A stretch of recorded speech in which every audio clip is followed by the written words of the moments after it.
Offense is back in style. Defense is back in style. And the Tennessee basketball Vols are back again. And that is the theme of today. Defense is back in style in football. Our subject and our theme for the day over on our Twitter Spaces, which is about to drop. Two defensive-oriented football teams in the NFL are going to meet in the Super Bowl. After defense won the day in major college football this year. And if you think about it, defense won the day last year. And if you think about it, well, I mean, the Seahawks, when they went for their great young coach, they went defense. They zagged when everybody else zigged, and they zigged when everybody else zagged, and they're in the Super Bowl. And New England, well, they went defense. And look at those two teams. For the first time in well over a decade, defense is winning in the deal. It's kind of fun. And the other night, it was a story of two Nates. One Nate tried to cheat.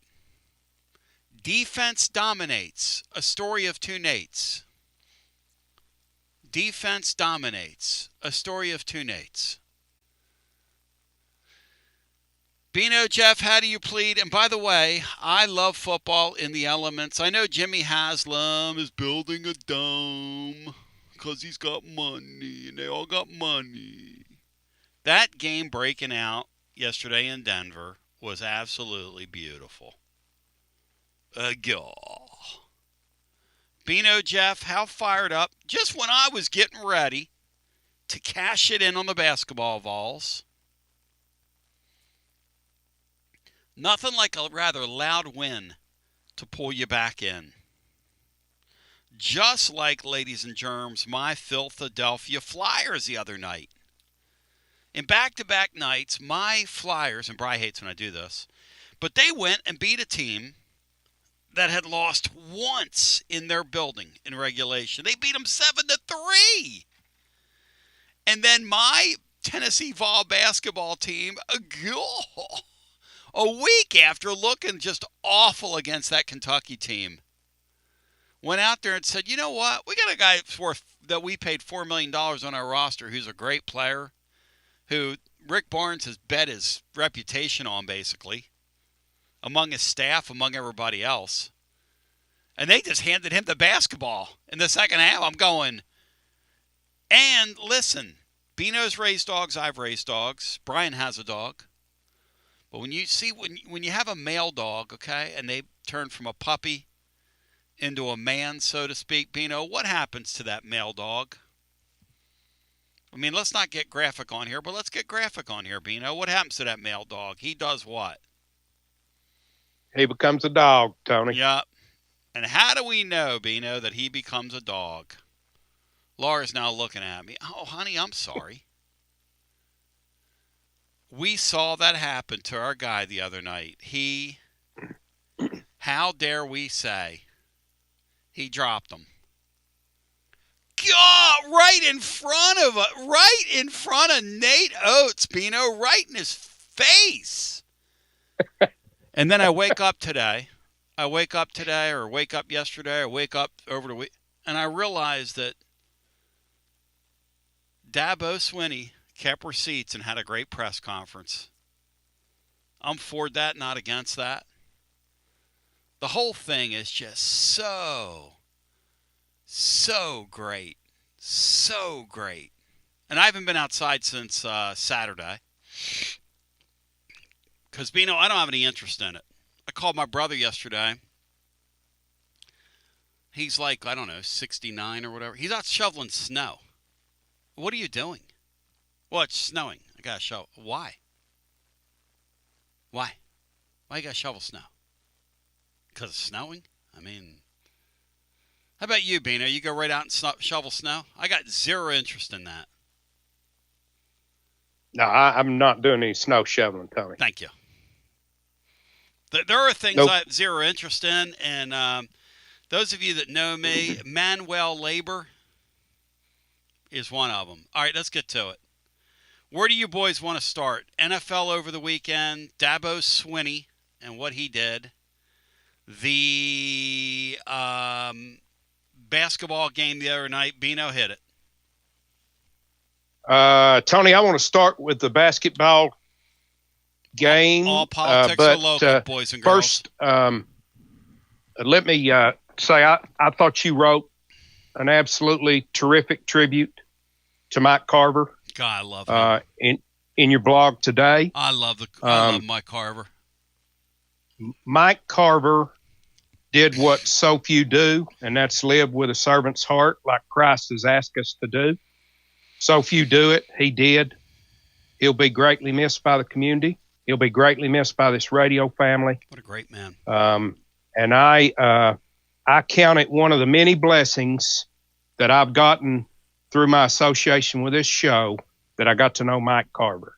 So rest easy. Enjoy the rewards of heaven because you deserve it, Mike. You deserve it. I'm praying for strength and comfort for his family.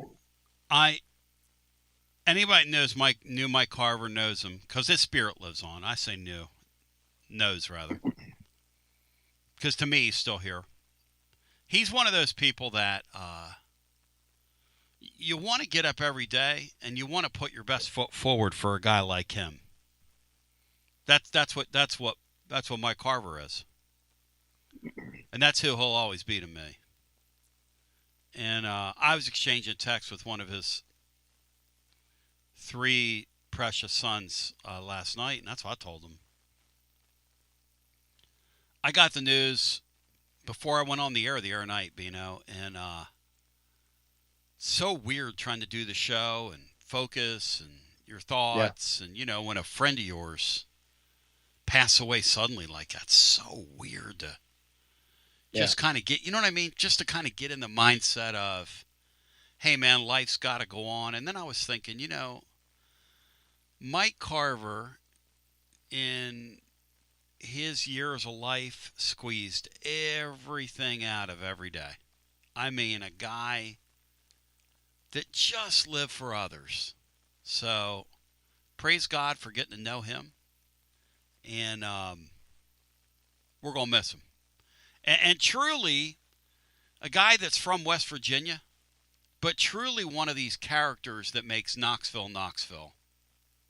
And you and I have had that talk, Bino, down through the years. There's no short supply of these characters. And it's one of the things I love about this place is just, and Mike, for those of you that have heard us talk about this down through the years, is the fellow that used to do the tailgate that benefited Fish Pantry.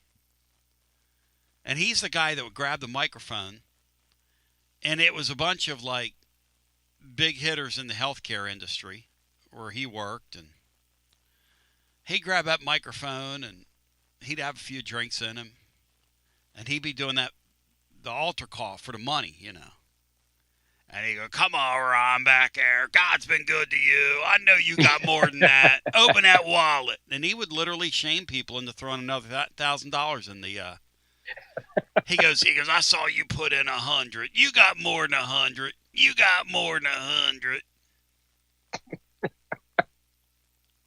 So,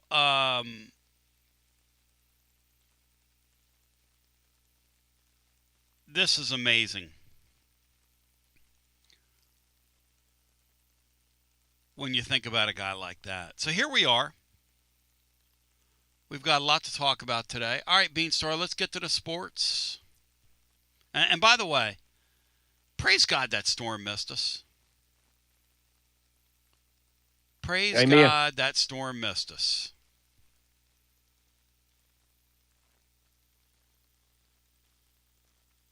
Amen. Tony, I know it was much more enjoyable to talk about the Tennessee basketball game for you on Saturday. I got to listen to quite a bit of the post-game show, and it was just a really encouraging performance and outcome. I'll be the first to concede that Alabama was short 2 starters, but they got Reitzel back. They used Bediako, and they were both major contributors to the game. So we beat a really good Alabama team on the road. Very pleased with several things I saw. Vols were much better from the free throw line. They were much better defending from the free throw line. We're much better defending the 3-point line. Barnes reinserted Boswell with 2 fouls, and Bishop rewarded him with his most impressive offensive spurt that we've seen so far. J.P. Estrella got 3 man rebounds at the end of the contest, and of course, Ament had the best take control performance we've seen from him. I know we still have issues and could revisit them at any moment, but that game really brightened my outlook on the potential for the rest of this season. Yeah, we needed that, man. You know, we needed. I needed it. We needed it, because Brian and I were talking. Look, it's fun if you wanna like come on the air today and tell us that you saw that coming Saturday night. Because Brian's exactly right. Hey, Brian, nobody saw that coming. Nobody saw that coming, Brian. And I want to stay sort of humble and not expect this team to just go out and run the table, because they could get beat Wednesday night. But I feel better about that game in that spot now. But still, some of these things that propped up in the Kentucky game could still happen. But hopefully, if Ament can keep doing what he's doing, that can mask a lot of sins. Or at least what he did the other night. Yes.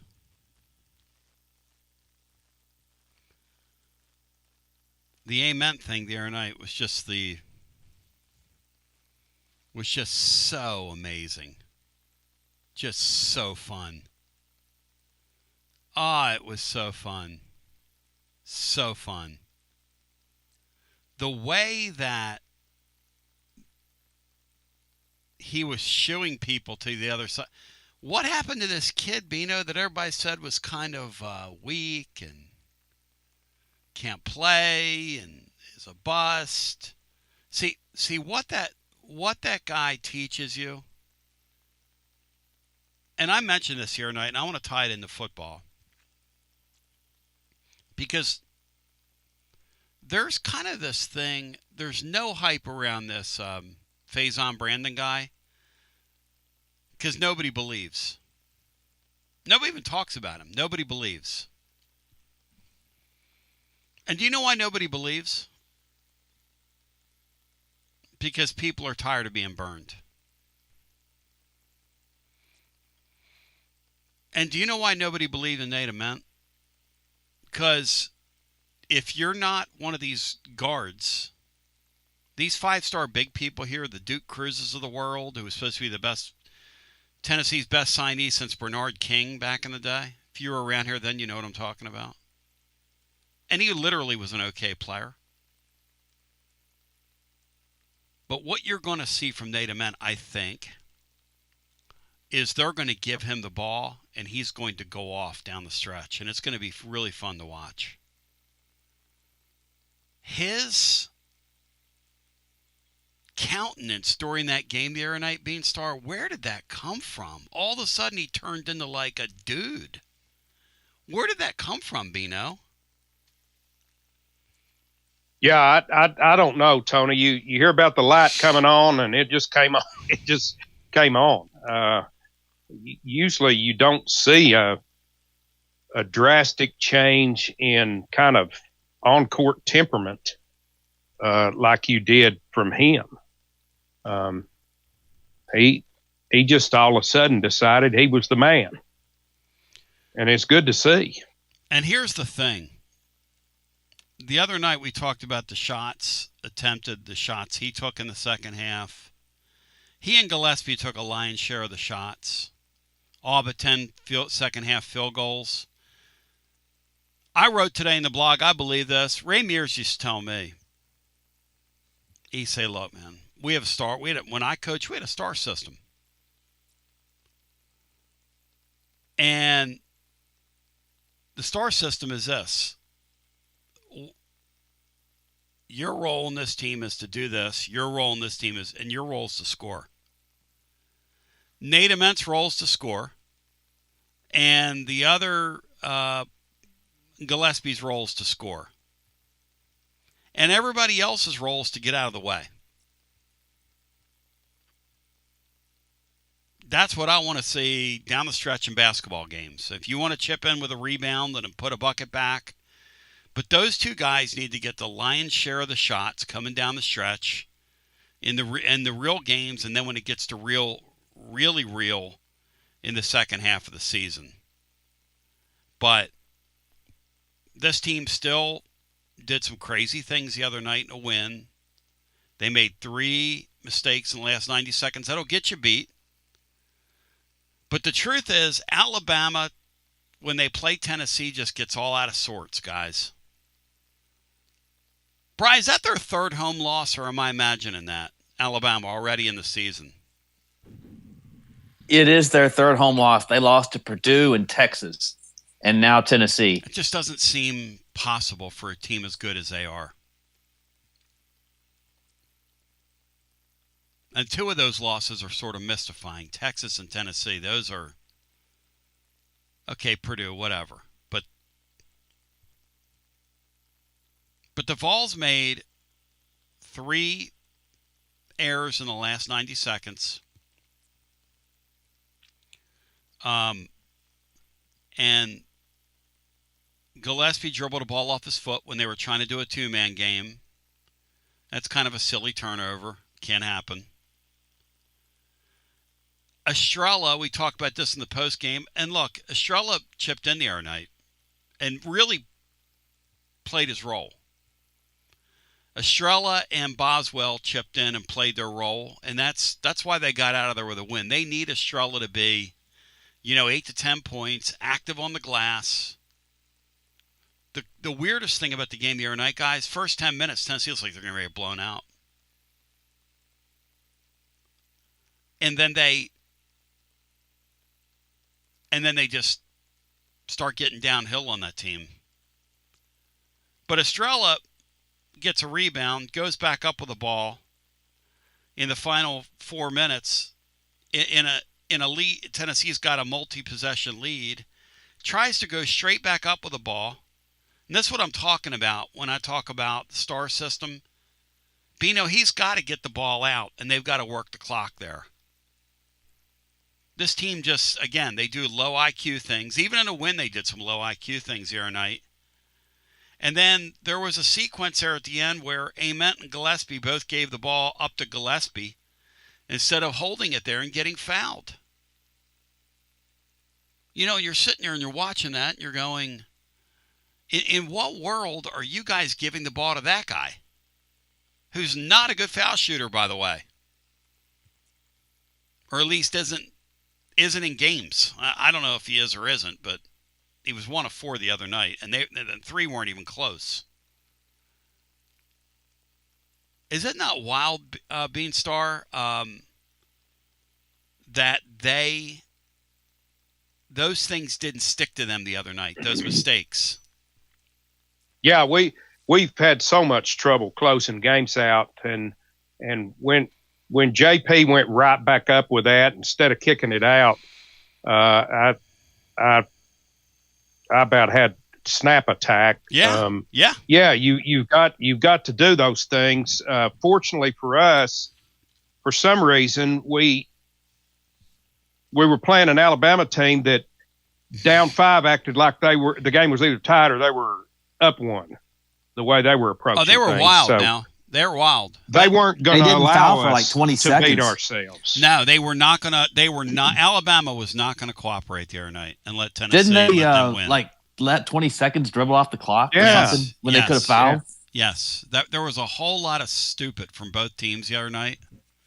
And I can promise you this, when Barnes and them go back and watch that first 10 minutes of that first half, when 2 or 3 balls hit the floor on rebounds, they're going to snap. Because that's not Tennessee basketball. Your feet are stuck to the floor, and you're going to allow another team just to go out there and do your thing. But now the Vols are 3-3. Road games at Arkansas, at Florida, and at Bama already done. Really, that game the other night, and Throat said this today, Orange Throat, it's a 2-game swing. It's a 2-game swing. You're not expected to go, even though we win down there all the time now. But really, that's getting the Kentucky game back. So now you're back to holding serve. Question is, can you steal another one? Game's been changed from Tuesday to Wednesday. I was watching on our News On app that Titans Bill turned me on to. I was watching the storms down in Nashville today and west of Nashville and what all that ice has done. Snapping of several hundred poles, they said. Tree limbs everywhere. Kyle Blackburn, it popped all around his house. He said it sounded like when the trees and the limbs started to fall as the trees froze, he said it sounded like fireworks in his backyard. And there are a couple 100,000 people still without power in this cold. And so 3 people have perished in this thing. Prayers up, everybody involved. It's going to be a long, arduous deal getting people back online for power. That's thank goodness it missed us. You know, I've got friends that go, well, you know, the storm, it was a joke. Hey, man, listen. When you got something like that bearing down on you, there is no hyping that up. You can't hype that thing up enough. Thank God for us in the valley that we're protected somewhat by the valley. Because 2/3 of the state got pretty much blasted by that thing. But, so this basketball team's got room to grow. What a difference a week makes. And Rick Barnes, I had the quote in the blog today. After the Kentucky game, he promised what they were going to do. But I guess Nate Ament was too busy trying to fool the tricks of time. Nate Oates. Or Nate Oates, rather. What'd I call him? You called him Nate Ament, but that's all right. Get my Nates mixed up, too. Oatesy, they look alike, so you're excused. Barnesy said after the Kentucky game, he goes, you know, Nate's ready to do more. We have other guys trying to do too much, and they're not ready to do it. Star system. This team has to have a star system, this team here. This is not an everybody's created equal basketball team when you walk on the floor. This is not I need all 5 guys scoring. I don't need all 5 guys shooting on this team. Bino, am I wrong? I want to see 2 guys shoot down the stretch of this team when they're on the floor.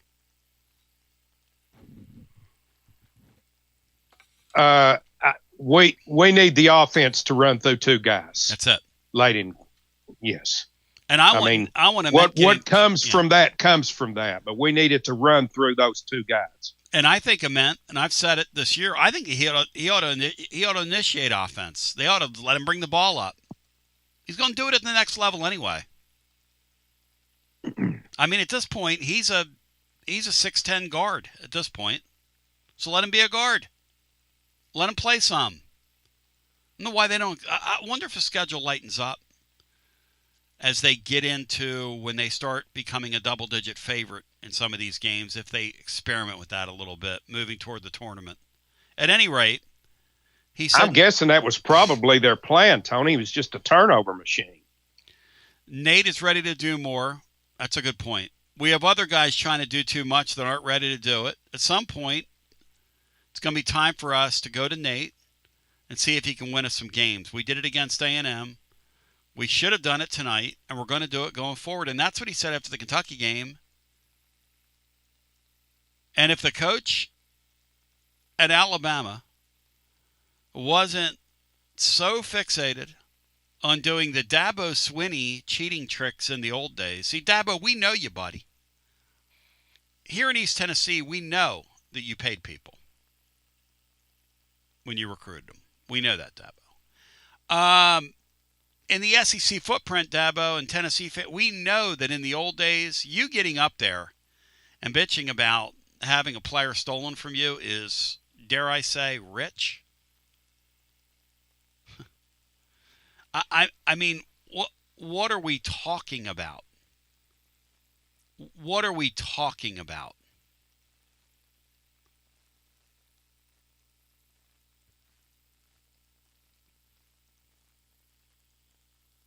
Bino, I did love how, though, he called Ole Miss out. And I will say, Ole Miss recruiting a guy that was already on their campus and had already attended a class or two is, there are no lines, though. I mean, I don't know. What do you think of that? All's fair in love and war, Bino, or that's tampering? What do you think? No, I think that's tampering.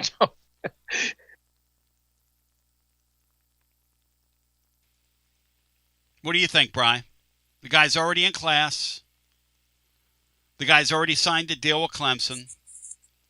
The guy's agent tells Dabo nothing to see here, nothing to worry about. And then they pulled a trick on him, walked right out on him. Well, they should have told him not to go to class like some have done. Well, he went to class and they took him anyway. That's the other thing. That's like this Bediako, Bino. Like, Laura looked at me Saturday night, which is a great question. How could the guy have been practicing on Thursday with his G League team? Friday he just shows up and now if that isn't pickup basketball, I don't know what is. They put him in the game, he plays really well. That's like literally you are a summer league coach or travel league coach and you add a player from another team and 1 minute he's playing for them and the next minute he's playing for you. What is next? Do we see somebody transfer mid-semester and enroll in one of these teams, and who's going to stop it? Because all you need is a court to say, yeah, it's okay. I mean, this thing is... There are no rules. One other thing You're going to see... Yeah. You might see a kid play for a team that gets knocked out in the first round of the tournament. Yep. And ends up playing for a team who makes the Elite Eight in the same tournament. Yeah, we're going to. Yeah, we're going to Vestal softball tournament. Yep. Area here. Speaking of Vestal, I want to shout him out, ladies and gentlemen, because I'm going to shout it out loud. We celebrate the good, the bad, and the ugly on Saturday night. And this Berg guy, he's all the above. Because he's so bad it's good. And he's so bad it's ugly. But he's so ugly it's beautiful. Bino, that J that he shot from the left wing, that literally looked like, you look the term brick up in the lexicon of sports. Like, where'd that term come from? Boy, you threw up. Because somebody had to be the first person to say to somebody, what a brick. Bino, I don't know where we got this guy. And I don't know what they saw in him. And I don't know what they saw on film from him. But and I'm not knocking the guy. I'm really not. That's literally one of the worst basketball players we've ever seen play at the University of Tennessee. Hey, I'm not knocking the guy. Maybe they keep him. Maybe he's good at telling jokes or he's funny and makes everybody laugh. Do you think that's why they keep him on the team? That's why my high school coach kept me. My brother said to I was thinking about that the other day. My brother said to my high school coach, my brother made your baseball. He goes, yeah, Ray, we're going to be bad this year. He said, and your brother makes me laugh. Now, my brother didn't tell me that until I was out of school about 5 years. He says, yeah, he says, Sonny Skiles, he says to you, he says to me, because I asked him, how'd my brother make your team? He said, I knew we were going to be bad, and I knew your brother's entertaining. So, we sit over there, and he has like adult conversation with me when I was in high school. We sit there and break it down scientifically. Till one day he told me to go into a game, and I had those old Foster Grant glasses on, those transition lenses, and somebody hit a ball in center field at me, Bino, and it almost hit me in the twilight sky. Bino, when you watch that kid shoot that ball the other night, is that some, what do you call that place out there? What's the church called? Spurgeon Chapel. Tony, don't mention Berg and Spurgeon Chapel in the same sentence. I mean, there's no way Berg could play Spurgeon Chapel. No way in the world. Listen. I've got the point where I feel sorry for the kid. Obviously, he has to be a better player than what we've seen so far, or no one would have brought him. He's so next if this level. Is the way he's always played, there's no way in the world anybody's bringing him. They're not bringing him here from Grieve Hall, let alone from Israel.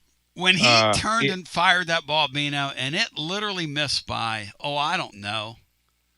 It looked like that field goal kicker we had when it was winning time. Poor guy. I think wasn't even close. I like him because it's just like comedy. You need a little comedy in your life. Well, I mean, it's so unexpected. It'd be like, like Pete Maravich hitting people in the head with passes. I mean, if you were on the other side of the rim, that ball's probably going to hit you in the forehead because you've never seen a shot like that in college basketball. So we're going to come back. Unless you were there, Boomer Herndon fired that one. Here's another thing I want to talk about. I need to get Blake Topmeyer on, talk about this, and a few other people that are into the SEC deeply. Apparently, the commissioners are not real happy with our commissioners. Apparently, the presidents and the athletic directors are not real happy with this commissioner. Now, Throtaji wrote about this today, and I kind of jumped all over him and did what I do, having fun. But the takeaway point is this. This commissioner talks a big game, and he gets worshipped by everybody on the SEC network. And speaking of that, this Dave Neal guy the other night, they acted like this Bediako guy was like, it was like Jackie Robinson or somebody breaking a barrier. Like breaking a barrier. Or Bino, like a guy that had literally a near fatal disease. And it was like a miracle that he had shown up. Look at him. He goes, and look at his game. He's so much better than when we saw him before. Really? He's better? I mean, he's playing professional basketball now, all the time. He's better? Which leads me to this. Laura said, how could the guy be there Friday, be on the court for them on Saturday? Is there school? Is school a part of this thing anymore? I'm just asking for a friend. I know these people are out here with college this, college that. What are we doing? Jackie Robinson, Bino, Dave Neal. And then we had Tony Romo yesterday asking Gene Steratore. Now, Gene, if the quarterback Stidham would have thrown that ball forward and it would have been tipped and went backwards, is that still a backward pass? Now, Tony, you're making $18 million a year to totally suck and ruin big games because you played for the Cowboys and you couldn't win in the playoffs, by the way, but nobody with the Cowboys can. That's not a story for another day. Tony, when somebody throws a ball forward and it's tipped by a defensive lineman, what does that mean, Tony? He literally asked Gene Steratore because both Jim Nantz and Tony Romo missed that call in real time. Now, that's $40 million worth of announcers a year right there in the booth. You think they could get that right, Bino? What a forward pass is on the field? A critical play in that game, by the way. A critical play. Yeah. Tony, I've told you, I have the ability not to hear a word announcers say during a football game. Well, thank goodness for Chef Boyardee, because the other night, Dave Neal acted like Jackie Robinson walked through the door. It's the hottest postgame show on the planet. Garza Law. Fifth quarter fan reaction. Fan reaction. As soon as the final gun sounds, we're live. when it's time for a fresh coat of paint. Run, don't walk to Walker's Painting. Interior and exterior, Walker's Painting's been making it beautiful since 1999 across the Knoxville area. New construction, repaints, commercial, residential, free estimates available. And get this, mention you heard Walker's Painting on the Basilio show, 10% off your first job. Let's go! Run, don't walk to Walker's Painting. 865-688-1410. That's 865-688-1410. Walker's Painting, making it beautiful since 1999. Check out the ad at the blog at tclub.team. Walker's Painting. Hi, I'm Jim Simpson, owner of Simpson Meats. When's the last time you grilled a really good burger or steak? One your friends still talk about. Our goal at Simpson Meats is to make that happen every time you have a cookout. All of our cuts of meats, steaks, burgers, briskets, and pork are always fresh, flavorful, and sustainably sourced. We are family owned, so we know the importance of knowing how and where your food is raised. We have been putting quality first since 1888. Visit our butcher shop off Lovell Road or online at simpsonmeats.com. Okay, so we really need uniforms and equipment for this season. Can I trust you with that? Cool, I'll just order them online. What? Yeah, I'm gonna hop online and I'm gonna get them ordered. Hold up, that's not a good idea. We shouldn't just spend money on some random online retailer, okay? I mean, it seems pretty convenient. Trust me, it's a terrible idea. Let me simplify this for you. SM Athletics. Okay, how do you pronounce it? SM Athletics? They're the go-to for uniforms and equipment, whether it's for universities, high schools, youth leagues, you name it. So why wouldn't you rather go with professionals who can guide us through the process, design the perfect uniforms, and deliver the best equipment? Yeah, I guess that makes sense. What's the name again? SM Athletics. Right. It's definitely smarter to go with a company that emphasizes customer service, fair pricing, and, of course, excellent products. Exactly. So, yeah, I guess it's settled then. For uniforms and equipment for all sports, it's SM Athletics. When a dangerous, overgrown, or storm-damaged tree is threatening your home, your car, or your family, don't risk it. Call ECR Total Landscapes, your local tree-cutting experts. From precision tree removal and trimming to emergency storm cleanup, ECR Total Landscapes has the equipment and the experience to get the job done safely and efficiently. Call today to set up your free estimate, 865-384-2012, or just go online to ecrtotallandscapes.com. Basilio here for Budget Transmissions. TGMD, the great Matt Dixon, took his Ford Escape to budget, and like our Gold Bullet back in the day, it was a total mess. And now, Matt's back in the game. He's got a new transmission, axle, wheel bearing, both radiator hoses, engine mounts, coolant hoses. I mean, his Ford Escape was about to escape to the junkyard, but he didn't begrudge it. He took it to budget, and now he's on his way back to Omaha. Budget Transmissions, over 30 years in business, conveniently located in Bearden. All extended service contracts are honored. A gold certified Repair Pal member. 865-584-4391. 865-584-4391. Budget Transmissions. Don't begrudge it. Take it to budget.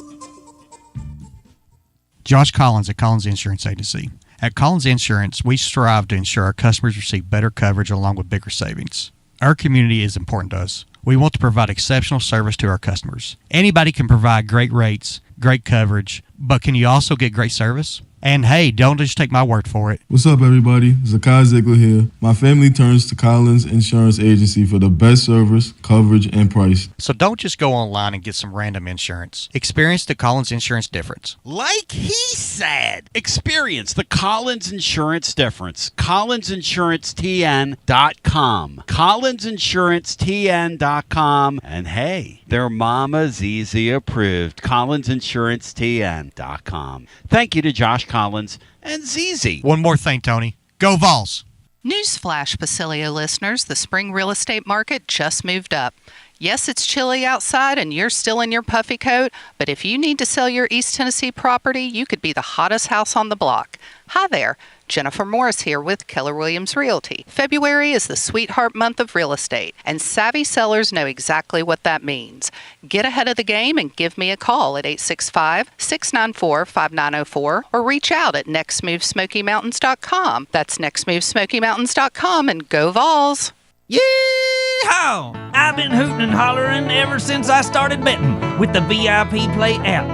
VIP Play has more than 200 leagues, every bet type you can imagine, live betting and live hosts, all with 24/7 support from real live people when you need them. Start betting better with the VIP Play app today. Don't be a better, be a better with VIP Play today. VIP Play coming soon. Gambling problem? Call 1-800-889-9789. Must be 21 plus and located in Tennessee to bet. It's always magnificent. Mondays on the Basilio Show, presented by our friends at Fleet Tire. I-275 exit 1B at East Woodland Avenue in Knoxville. Fleet Tire, I-275 exit 1B at East Woodland Avenue in Knoxville. And now, back to B. How about these two quarterbacks? How about this Sam Darnold guy? I'm telling the living Titan fan right now, do not hold against Robert Saleh what happened with the Jets. It doesn't count. The Jets are almost their own Twilight Zone, guys, when it comes to the NFL. Yeah, just a franchise that just never, ever gets it right. Ever. And when guys leave there, they get it right after they leave the Jets. This Darnold guy everybody said last year in the Vikings, I cannot believe what Seattle did. Hey, Seattle went and gambled on a great young defensive coach. The Schneider guy is obviously a very good general manager, obviously knows what he's doing. They built that young core on defense, and they went out there yesterday, and that was one awesome NFL football game yesterday. Now that was a great football game.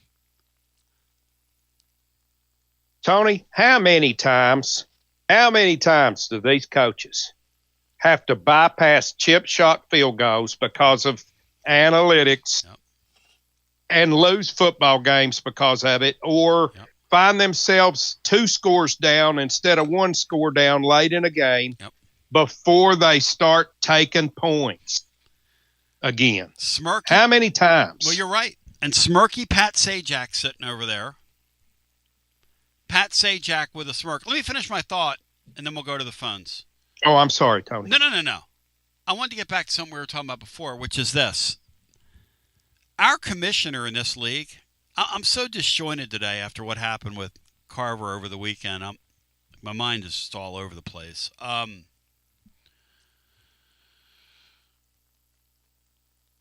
The commissioner basically told everybody in the league, hey, go to 9 games. We're going to 16. So they said, okay, we're going to 16. We'll go to 9. They would not have gone to 9 SEC games for a 12-team playoff. And then they get to the bargaining table, and he gets punked. Now, I think that's kind of interesting, personally. The quote-unquote most powerful man in college sports, as they want us to believe. He doesn't look very powerful, Bino, does he? I mean, when you think about that. No, it looks like he got really worked in this one. Yeah. And I don't think they're real happy with him. I don't think they're real thrilled with Sankey. Not to mention the fact that a professional player suited up the other night in basketball, and there's nothing they can do about it. He's having a little bit of a chaotic run here, I think, and I don't think as a. Well, what are your thoughts, Bino? What are your thoughts on that whole deal with what they've done? We're now playing 9 and we're staying at 12. Are you for or against 9 league games when we're staying at 12 as a league, or doesn't it matter to you? Tony, I was begging for 9 league games when there were only 4 teams in the playoffs.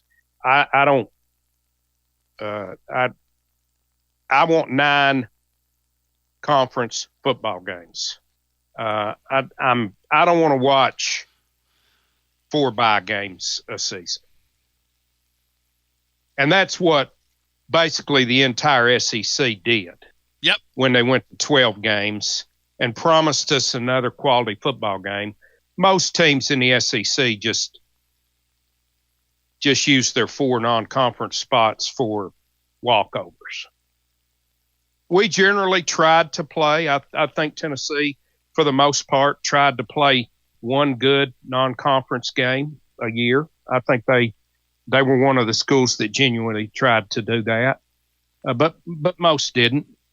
And as a fan, I just, there's only so many of those games, and I don't want a third of them to be lousy. To the phones we go, 865-200-5402. Hello and welcome in on the geophysical year of the caller. You're on the Tony Basilio Show on our Monday, Race Fans. Hi, welcome in. Tony B, what's going on? It's Rod in Clarksville. Hey, Rod. How's everything in Clarksville? How's you guys' weather? It's the frozen tundra up here, buddy. Frozen tundra. You have power? Yeah, we got power, but, you got ice all over the trees. It's beautiful. It just looks like a frozen paradise. It's beautiful. You know what's crazy? Laura was showing me photos last night because her familia's from down that way, and she was showing me photos. The photos look like they're all in black and white because the ice basically covers everything. It's haunting looking. It's haunting and beautiful all at once, isn't it? It's crazy. It's beautiful. It is. And I was just talking to the great George Plaster during the break, and he was telling me that he's been with a buddy of his, for like a day and a half who has a generator. He has no power and no hope to get it back anytime soon. So, crazy stuff, man. Yeah, there's a lot of people, Tony, that don't realize in our state, and I know Bino understands this, that there's some rural areas up here, towards Kentucky Lake that has, tens of thousands of people and nobody can get to them. And these people are just as happy, that no one can get out there. People are just settled, they just take what God gives them and they're happy about it. I just love it. I love this state. Well, Laura and I were talking about this too, like over the weekend. She said, can you imagine if we lived like 150 years ago? And I said, honey, if I didn't have cable television and YouTube and all the rest of it, I said, there's no way. I said, I wouldn't live 2 days. I mean, me 150 years ago, what would I do? Stay on the street corner and aggravate everybody? What would I do with my big mouth, Rod? What would be my gift to society back then? As long as you'd have had Tony Vitello back then, we'd have been fine. Thank you. I appreciate your vote of confidence. Hey, Bino, I got a question for you. Is this, once again, Rick Barnes? He's always shown us one great and meaningful game or meaningful win that he has during the season. Has he not done this every year?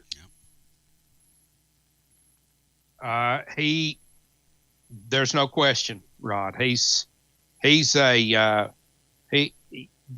bigger the game in the regular season, the better his team seems to play.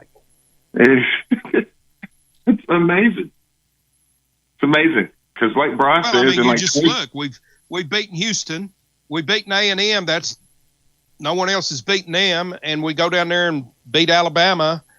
Which is, I know they haven't been great at home, but they're still one of the better teams in the conference. So his team has always seemed to rise to the occasion in those big regular season games. And he thoroughly outcoaches those teams that love to run, like this buckyball guy. Yeah. I don't know how long Barnes is going to be in the league or how long he's going to stick around, but as long as he is, he'll own that guy. He owns Nate Oates. Owns him. Yeah.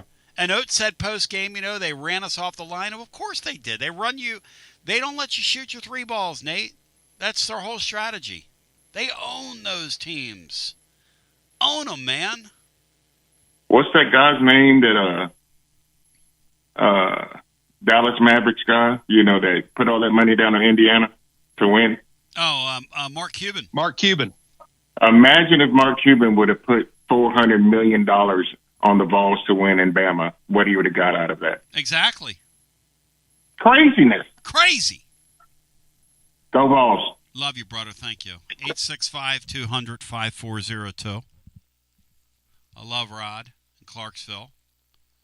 And he's right. Our state is so neat because it's a melting pot. It's such a unique place.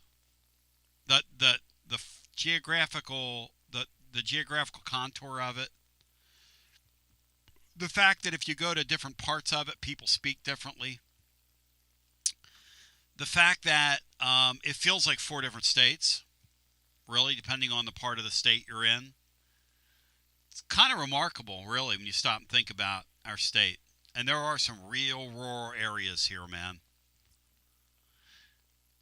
I've gotten routed off the interstate a few times, being a bad car wrecks going down to Nashville, and you get a few miles off the interstate and follow your ways. I mean, there are some real small deliverance-y type areas, dare I say. Oh, yeah, no question, Tony. And you're right. It's at least 3 different states. And, there just aren't many major metropolitan areas in what's an extremely long state. So, yeah, a lot of rural areas. Brian, a lot of out-of-the-way areas. Brian, is A&M good, or are they a schedule? Or are they a product of their schedule? Then we go back to the phones.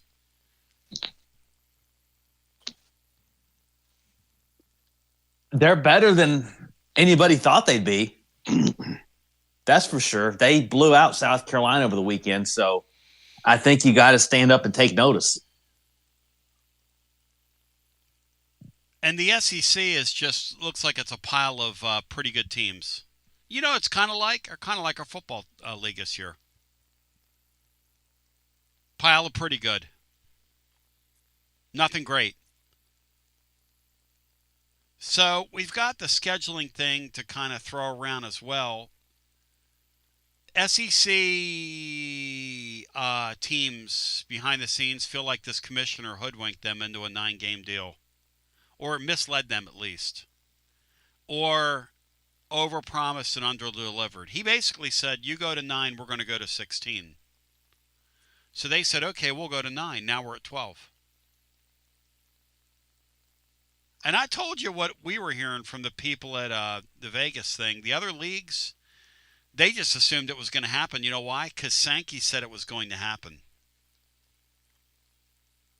Now, you're not going to hear Paul Feinbaum say that because, he's the figurehead of the league. He's like the arm of the league. But it's pretty embarrassing if you stop and think about it. Petiti said, let's see, I don't care what the Big 12 wants, and Jim Phillips, you over there at the ACC, you don't even matter. Like, your signature team just had a head coach call a press conference and whine and bitch and moan for 20 minutes because a team in the SEC stole one of your players, and by the way, nobody cares. A Beanstar, what's going to happen to Ole Miss for them going and raiding, even though they kept receipts at Clemson? Are they going to get in trouble or have to give that player back? Or what's going to happen here, Bino? I don't know, Tony. I doubt anything's going to happen. But if anything was going to happen, it would happen to a guy like Pete Golding at Ole Miss. Boy, that's the truth. That's the truth. That's the truth. First of all, they're Ole Miss. Secondly, he's Pete Golding. Thirdly, he's got the job because he's like, I don't know, Johnny Bravo. Look it up, kids. Johnny Bravo. Look it up, kids. He fits the suit. That's why he got the job. They left Lane Kiffin still. Well, he's shorter than Lane Kiffin, but he's just there. I got to give Ole Miss credit, though, man. I wish we did things like that. Because it's legal now to hustle. It's legal to bottom feed. It's legal to scrape. It's legal to go into your friend's house and steal their stuff. That's what all these coaches are doing now. Come over and case the joint, and leave with a pocket full of money. Let's go to the phones. Tony, I'll tell you something that hadn't aged well. Yep. And I can't quote it specifically, but a couple of years ago when Sankey was trying to get a number of SEC teams into the playoffs, and he said one thing is not like the other, basically saying the SEC teams were better than these other teams. That hadn't aged very well. Meaning? Ever since then, people have been kicking our ass.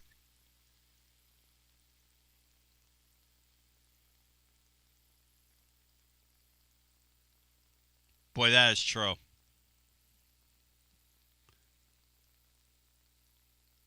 I will say this about Dabo Swinney, because they've cheated like crazy over there in the old days. He's not going to win now, and he knows it. That's why they act like this. He knows, you can't see me, my time is past. You can't see me, my time, little John Cena for you.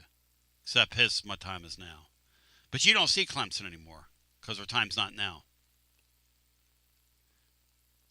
Unlike Danny White, who just appeared like a baby. Like a petulant, whiny Yankee.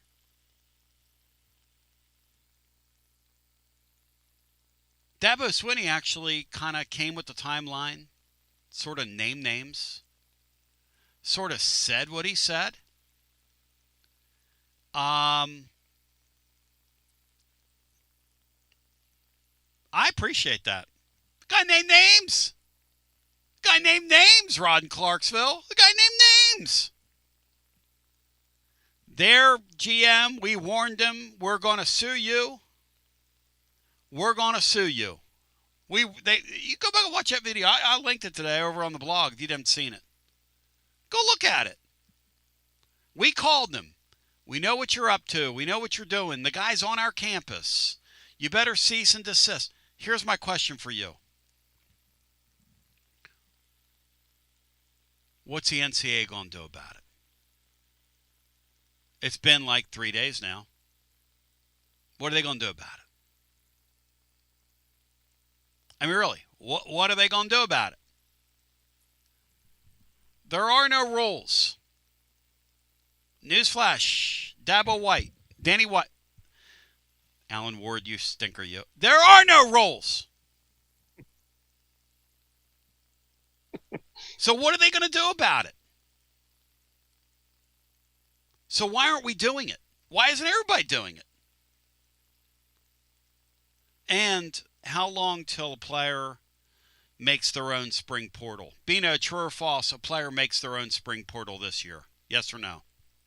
I would guess yes. Yeah.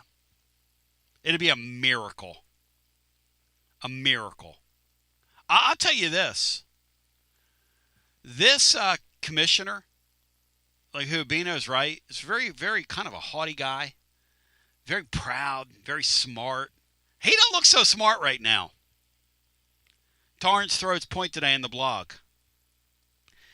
He told the citizenry of this area and the fans that follow this globally thought 9 and 16 were going together. We're getting the 5+1 model.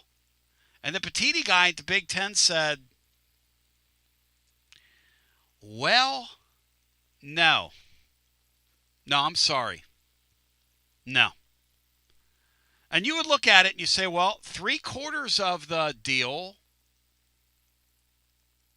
want this, but this one guy wants this. Who's the most powerful one in the whole thing? Bino, who's more powerful? The SEC commissioner or the Big Ten commissioner? Who's more powerful, Bino? In this situation, this is Big Ten commission. It's incredible.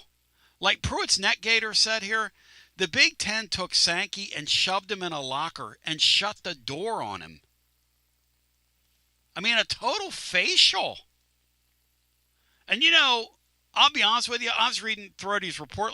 That was lost to me till I'm, kind of getting my shower today. And I'm going, wait a second here. I missed what Thrody was saying. Sankey promised, and we're going to bring a couple of SEC people on this week to talk about this, because they're not happy with him. They're not happy with him behind the scenes, nor should they be. Take a brief time out and come back with more. The question is, in the short term, will it cost the SEC playoff entrance? Will it cost the league? Ultimately, playing that 9th game next couple years, will it cost us? I mean, we're not going to know till we get there. 2027, our super team, when we're a gathering storm. Will it cost us? More on the other side after this. You're listening to FM 105.7 and AM 1340, WKGN Knoxville, and W289CU Knoxville, Fan Run Radio. When it's time for your next move, you want to get your precious belongings from point A to point B with your peace of mind intact. That's why you need to call my friends at Gouffon Moving and Storage, East Tennessee's moving legend. Gouffon Moving and Storage has been helping East Tennesseans move since 1887. That's 138 years, 5 generations. That's even longer than the Dooley, Jones, and Pruitt era combined. Gouffon Moving and Storage are pro movers, serving Knoxville, surrounding areas, and interstate moves too, both residential and commercial. And we'll provide you with personalized service that other corporate movers simply cannot. We know how to move all types of items. We pay careful attention to our clients' valuables. Your satisfaction as a customer is our absolute priority. As the oldest continually owned and operated family moving business in the United States, when it's time for your next move, it's Gouffon Moving and Storage. And storage, it's secure and vaulted. Our newest offering of commercial storage logistics, we offer receiving, storage, and delivery services for all your business logistic needs. See more at Gouffon.com. That's Gouffon.com. Or check out the link at tclub.team. When it's time for your next move, East Tennessee's moving legend, Gouffon Moving and Storage.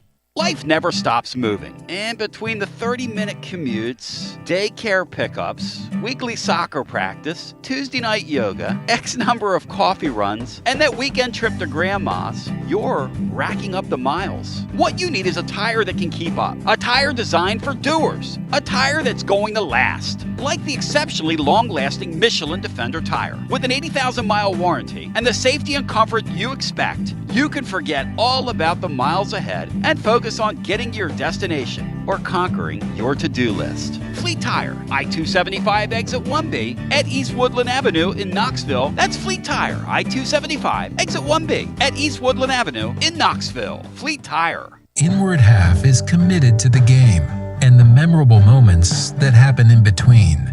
From the tee box to the tailgate, from the green to the big game. For the first birdie with Dad, the first big win with Mom. Friday night lights, Saturday superstitions, Sunday traditions. Fall into the comfort and unparalleled performance of Inward Half. This fall, enjoy the walk-in. Are you tired of hiding your smile because of crooked teeth? At Knoxville Smiles, we've got the perfect solution. Invisalign. No metal, no wires, just clear, comfortable aligners that straighten your teeth without anyone noticing. Eat what you want, smile with confidence, and see results in as little as 6 months. Call us today for more information about Invisalign, 865-539-1776, or just visit us online at knoxvillesmiles.com. Smile brighter with Knoxville Smiles. Out-of-town law firms have been swarming into East Tennessee lately. From Memphis, Chattanooga, and Birmingham, they've stormed into the area. Wouldn't you rather do business with a local firm? You know, a true neighbor. Marcos Garza and the pros at the Garza Law Firm are just that. There are neighbors and friends that support local causes year-round. The Garza Law Firm works to serve you professionally on criminal matters, injuries and accident matters, and Social Security and disability filings. The Garza Law Firm is here for you at garzalaw.com. The Garza Law Firm. Let us help. Cold weather is here. Is your heating system ready and running efficiently? Don't wait to find out. A simple tune-up now can help prevent costly breakdowns when you need your heat the most. Right now, Pipe Wrench is offering a $79 heating system tune-up to keep your home warm, safe, and worry-free all winter long. Our certified technicians inspect, clean, and fine-tune every part of your heating system for maximum efficiency and comfort. helping you avoid surprise breakdowns and high energy bills. And with Pipe Wrench Home Service's same-day service guarantee, you won't be left out in the cold waiting for help. Your comfort isn't just our job, it's our promise. Schedule your $79 heating system tune-up today at PipeWrench.com before winter decides to test your heater. Pipe Wrench Home Services, trusted in Knoxville, Maryville, Oak Ridge, and neighboring communities for over 20 years. And as always, same-day service guaranteed or the visit is free. For standard systems only, visit PipeWrench.com for details. TB here with Alan of WeShipFloors.com. Tell them about it, Alan. Hey, I'm Alan from WeShipFloors.com. Our competition's prices, well, they're going up. Ours are coming down. Our waterproof floor Supercore, it's the best, and right now it starts at $199 a square foot. Our warehouses are full of 4mm, 6mm, and 8mm. You strapped for cash?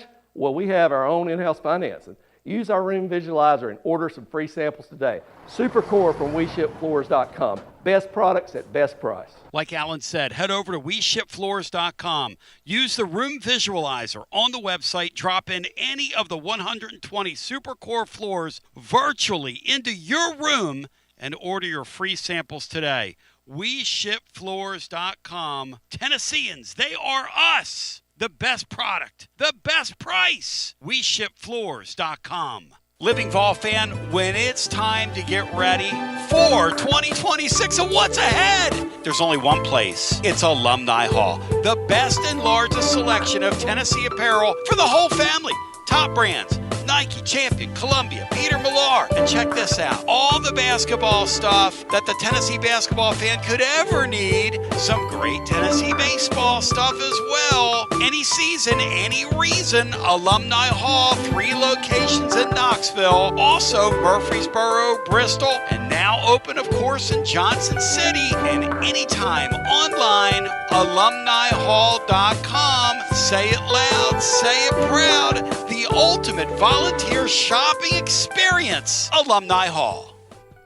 It's always magnificent. Mondays on the Basilio Show, presented by our friends at Fleet Tire. I-275 exit 1B at East Woodland Avenue in Knoxville. Fleet Tire, I-275 exit 1B at East Woodland Avenue in Knoxville. And now, back to B. And we started out the show today as Bino shouted him out, but the great Mike Carver passed away over the weekend. Such an advocate for our community, for those less fortunate. Spent the last several years serving with Jim Wright at Fish Pantry. And he's the fellow that you saw, those of you that saw the TV commercial of me looking all like, I don't know, frumpy in my crumpled up hat. Carver's larger than life, though. Incredible spirit. Funny guy. Always had to party with him. That look on his face, I mean, that cat was classic. And we're going to miss him. Real huge loss. And to his entire family, all his friends, I just want to say I love him. And I love you guys. And you're in my prayers. To the phones we go, 865-200-5402.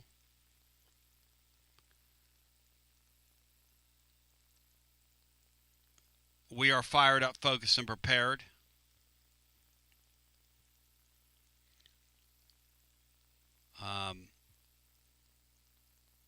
Get as many people in here as humanly possible.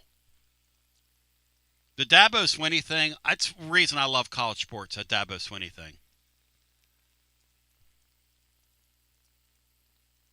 Bino, imagine being Dabo Swinney and having that press conference knowing that you built your national championships on illegally paying players all those years. And having the unmitigated gall to do that.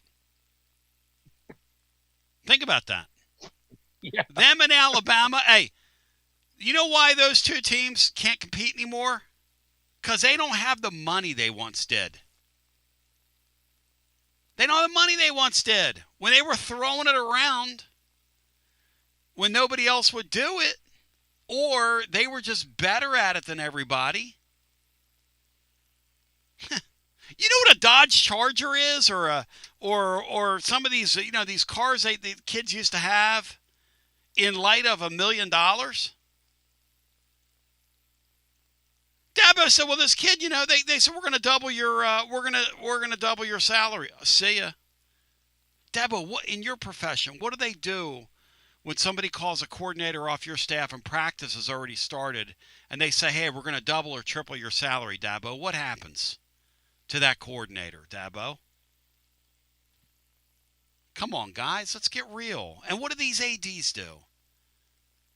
If an AD can get somebody out of a seat that's been given money for their tickets for 50 years, okay? A family for 2 generations, but can get 3 times as much for that ticket, what are they going to do, Bino? Tell me what they're going to do. He gone. You're gone.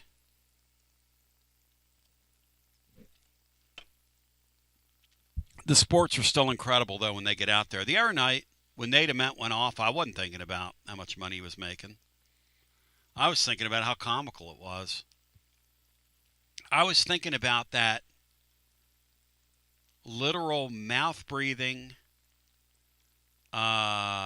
crossy-eyed, goofy-looking kid in that white hat who was beating on his head so hard when the Jackie Robinson of the G League, that Bediako guy, walks out there. Did you see that kid, Bino, smack? And he was so excited to see literally a mid-level college basketball player. He's beating on his own white helmet.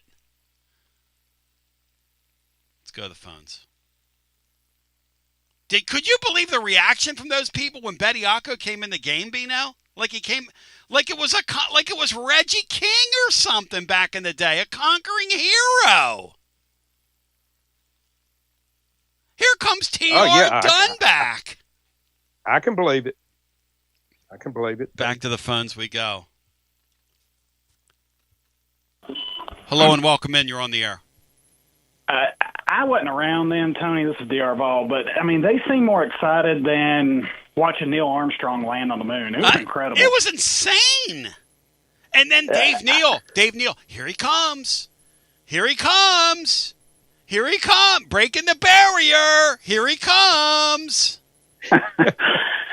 Well, you kind of alluded to it on Friday, Tony, I believe is when it was. My days mixed up with snow. But, after that second dunk, they acted more excited than when my child was born. I had to quit watching for about 30 minutes. I looked at my wife. I said, this is a mockery of college sports.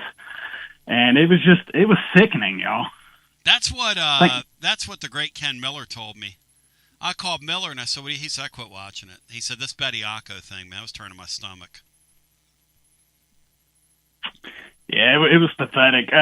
Tony, I've been listening to you since the TSR days, and, you've called me one, and I call myself one, so it's not a knock. I'm a twit-idiot and a simpleton, and probably my favorite thing you do is these school closings, and I've got 3, if that's okay.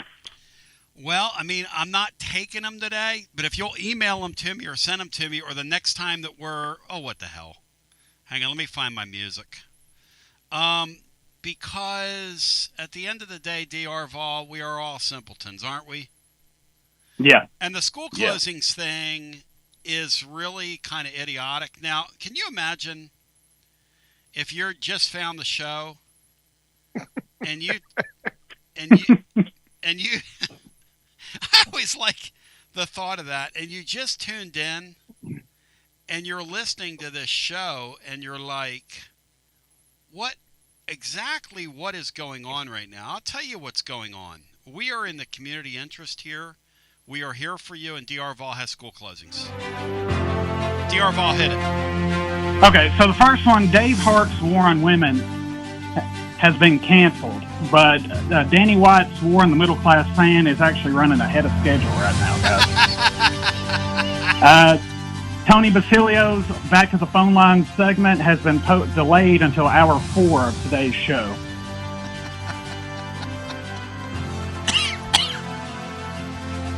I resemble that remark. Not meaning to interrupt your important announcements here, but I resemble that remark. It's all out of love. And this is my last one. I'll hang up and listen. Bino's beauty review starring Jesse's Girl has been postponed until February the 31st. I'm enjoying the show, guys. Thank you. And Bino, when Titans Bill called in or called me that one night and said that you called Jesse's girlfriend ugly, it was one of the greatest things ever. His nephew, Jesse. Bino's never said that about anybody. Like anybody. And Bill has it. Bill still believes to this day. He goes, he called her girlfriend ugly. I said, Bill, no. I talked to Bill that night for like 45 minutes trying to talk him down off a ledge. And he called in the next day. It's like a couple years ago. And cut a promo on Bino on air about it. All right, we'll go back to the phones. Oh, goodness. I don't do that, Bride. Do I promise to go back to the phones and then not go back to the phones, Bride? Do I do that like people say I do? Because I don't think I do that. I don't know. The total per show is probably about a dozen times. It's really not cool, y'all. I have feelings over here. I don't know if you guys know that. I'm highly sensitive. But yeah, DR Vol, you're right. I mean, you are a twittiot, come to think about it. But I love our twit. Like, I'll say this about our twitiots. I love y'all. Now, I wouldn't want to be sicked. I wouldn't want you sicked on me like when you guys get up in like Chris Fowler's business or something. Bino, how would you like to have our idiots sicked on you? Think that's fun? Oh, man. Like the Chris Lowe's of the world when they write something and our idiots just go crazy on them. What do you think? Oh, yeah. Huh? I'd rather step on a yellow jacket's nest. That's what it's like. One guy stings you and the rest of them smell it. Whatever that odor is that the bees sense. Because then they just light you up. And they're stinging you from all sides. Back to the phones we go.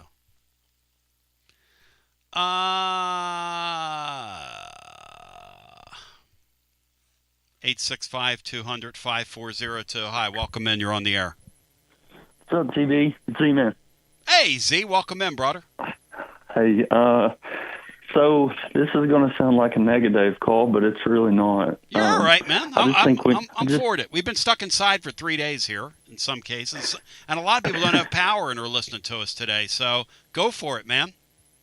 Well, I just think we need to pump the brakes a little bit. I think we need to see another few games from Nate to really see if this is who he is, because Alabama just has never played defense well.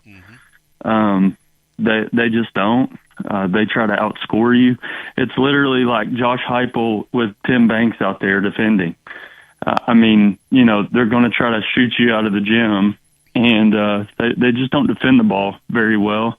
And so it'll be interesting to see over the next several games of, is this the real Nate Ament, or is that just a product of Alabama's poor defending? Thoughts, guys? No, I think Z's right, and I've tried to temper and not erase everything that I saw up until the other night, not only with Nate Ament, but with our performance, period. But I tell you, I had gotten to the point with this team where I was afraid that we were going to be out there at Calhoun's on the River paying off a debt to Negative. Yep. When this team finished under 500 in the SEC. Yep. And what I think I saw the other night is a team that's not going to fall off the cliff the way I was afraid that they might. I'll say this to you, and I don't know if this changes your mind or not, but C shared this with me, and I want to share it with you because I'm going to have it in my blog. I'm going to have it in my blog tomorrow.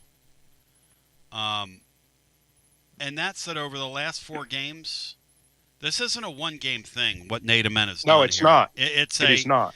It's an emergence. He's an emerging player. He is developing himself into a force.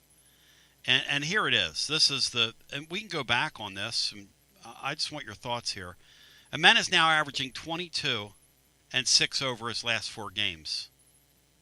He is clearly Tennessee's best basketball player right now. 22 points and 6 boards. Now, does that surprise you? To my caller, does that surprise you, Zay? No. I think he's been playing well. I just think he went off the other night, and everybody has given him the crown now. And I'm just saying, I think we should pump the brakes just a little bit because I think he's still a true freshman. I think all it's going to take for us, Tony, and this is, again, not trying to land in negative land, but all it's going to take is for Nate to have a bad night shooting or Gillespie to have a bad night shooting. We have got to get more offense out of our bigs. They've got to get more trash buckets around the rim, or it's going to be hard to continue to win and come tournament time. But anyways, hey, let me change the subject for just a moment. Sure thing. You were talking about Dabo. Do you think there's anybody out there right now besides maybe Kirby Smart or maybe another guy in the Big Ten besides Dabo that has more clout that can put pressure on the NCAA? See, I think it's really interesting. I mean, I don't know. What is the NCAA? What's going to happen here? Like, Danny White's convinced, talking to people at Tennessee, Danny White's convinced the NCAA is getting ready to lash out and make example out of people. Maybe he's right. Here's my problem with it. I'll see you in court, and you're not going to win in court.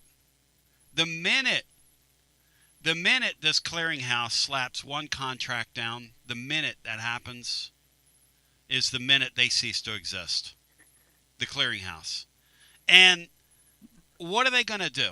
Call this kid ineligible now because Dabo Swinney had a press conference, and he had proof. I give the guy credit. He read the texts. He read he went right down. I mean, he's no fat Matlock, but he read every little. He had the timeline. He kept the receipts, and he's reading it off. He gets a lot of credit for that. But what's it mean? Besides a fun press conference, you tell me, Zay. What's the NCAA going to do here? Well, I think you could set some type of a precedent. I know that they're going to take it back to court, and I get that. Tony, who's holding up collective bargaining right now, in your opinion? Oh, it's the schools. The presidents and the athletic directors. So if Danny White's arguing for it and Donde Plowman's arguing for it, and they're willing to do it at Tennessee, right? What is it within the conference itself? Is that what you're saying? No, it's the schools. They're Danny White is one of the lone wolves in the wilderness, and it's a reason why a lot of the athletic directors and presidents out there, he's on a different side of this than they are. But he's exactly right. So who's going to push this through to collective bargaining? Because we know, are we going to allow the sport's not going to die, right? But a lot of your fans are just going to get fed up and just kind of, See, you say that, we say that, but the ratings have never been higher. I think fans love chaos. I think we're a society that loves chaos. I think we love flooding the zone with it. I think what you're seeing, Tony, is you're seeing the younger guy gamble, and you're seeing the generation, like Joshy Boy's generation, being more and more excited about it. But I think you're seeing Bino's generation, and maybe even younger than that, maybe even my generation a little bit, that's saying, you know what, I don't know if I want to put as much energy into this. I'm still going to watch the games, but I'm not going to put as much energy into it. Well, and see, that's where there's two pots they're getting their money out of, and the pot which says who's going to watch it on television is the most important. I'm curious to see how the ticket buyer in 10 years, if they don't get guardrails around this thing, responds to it. Because am I going to continue to give my hard-earned money? We're already seeing that, like in bowl game attendance and things like that. A lot of people are already wising up and saying, hey, I'm not going to a bowl game. We saw empty seats down in Nashville this year. for Tennessee's bowl game. And ordinarily, when you play down there, you fill that stadium up. And so you do have a good point, but the television ratings have never, and I mean ever, been greater than they are right now. Regular season, right on into the playoffs, it's a juggernaut on television right now. Yeah. Well, boys, it's 18 days till it's baseball time in Tennessee, and looking forward to it. Thank you, brother. You're the man. Beanstar, I don't find myself watching college football less, and I don't find myself being turned off by it. I don't either, Tony, but you know I've always been able to separate the game itself from what's going on around it. I think Z's right in that there are more people my age that are turned off by it than in other age brackets. But you're not gonna quit going, and neither are they. That's the trick, right? I'm not. I'm not. But now, my attendance of games has lessened. Not home games, but road games. But that's more an age thing than a state of the game thing. NASCAR, no, I watch as much as I ever did. People say, well, look at NASCAR. I don't think NASCAR ever meant, with all due respect. NASCAR was always a niche sport. College football is not. College football is something handed down generation to generation. It's like Dick Vermeil said about the Eagles. And I say this about Vol fans. You meet a kid that's 12 years old and he's been following the team for 80 years. And it's a great saying. You're feel free to use it. Vermeil said, when I first got to Philly, I'd bump into kids that were 12, and they could tell me about Greasy Neal in the 40s, and I'd look at them and go, it wasn't even on television. I mean, what are we doing here? And the point is, you meet kids that are 12 and 13 years old who can tell you about Reggie White. Because that's what it means. And that's what it's always going to mean. Because it's always something that's going to be handed down. Now, the business of it is stupid. The product on the field is sloppier. It's not as good as it was. Basketball, same thing. It's not as good as it was. It's not as crisp and cohesive. But hey, when Nate Ament turned it on the other night, and they were in that building, and they were on the road, and they had that Tennessee jersey on, and he was shooing people away from him and calling his own number. And he said, sign in, stranger. I'm going to do this thing to you till I'm satisfied. Come on now. Come on now. It was incredible. And then we got on here the other night, and we celebrated, and we hung out with each other. The thing is, college football still resonates.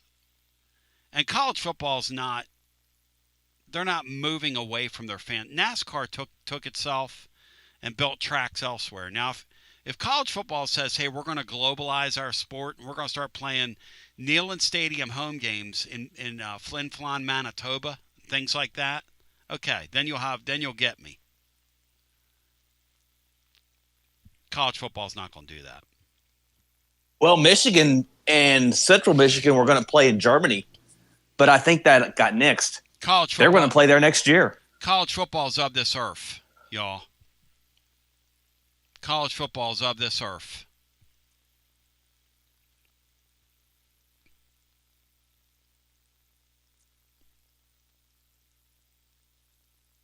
It's a wild thing. But yeah, the NASCAR comparison doesn't wash with major college football in the South. It just doesn't. No offense to my old school NASCAR fan. I mean, I realize it had a pretty large, like 4 million people they were getting in the mid-'90s. These college football games, y'all, right now are getting like 16 million people. I mean, it's exploded. In the NIL era, it's exploded. And by the way, I didn't do it. And I don't know how to explain it. I don't know how to explain except to say what college ball has done is what the NFL did, which is it figured out a way to stay in the news and become a soap opera for males. Because the NFL, as soon as that Super Bowl is played, then everybody focuses on the biggest nothing in the world, which is the draft. When I tune in to Philadelphia radio, because I want to hear the accents and the places where I grew up, and we all want to close our eyes, and we do that for people here. I get that.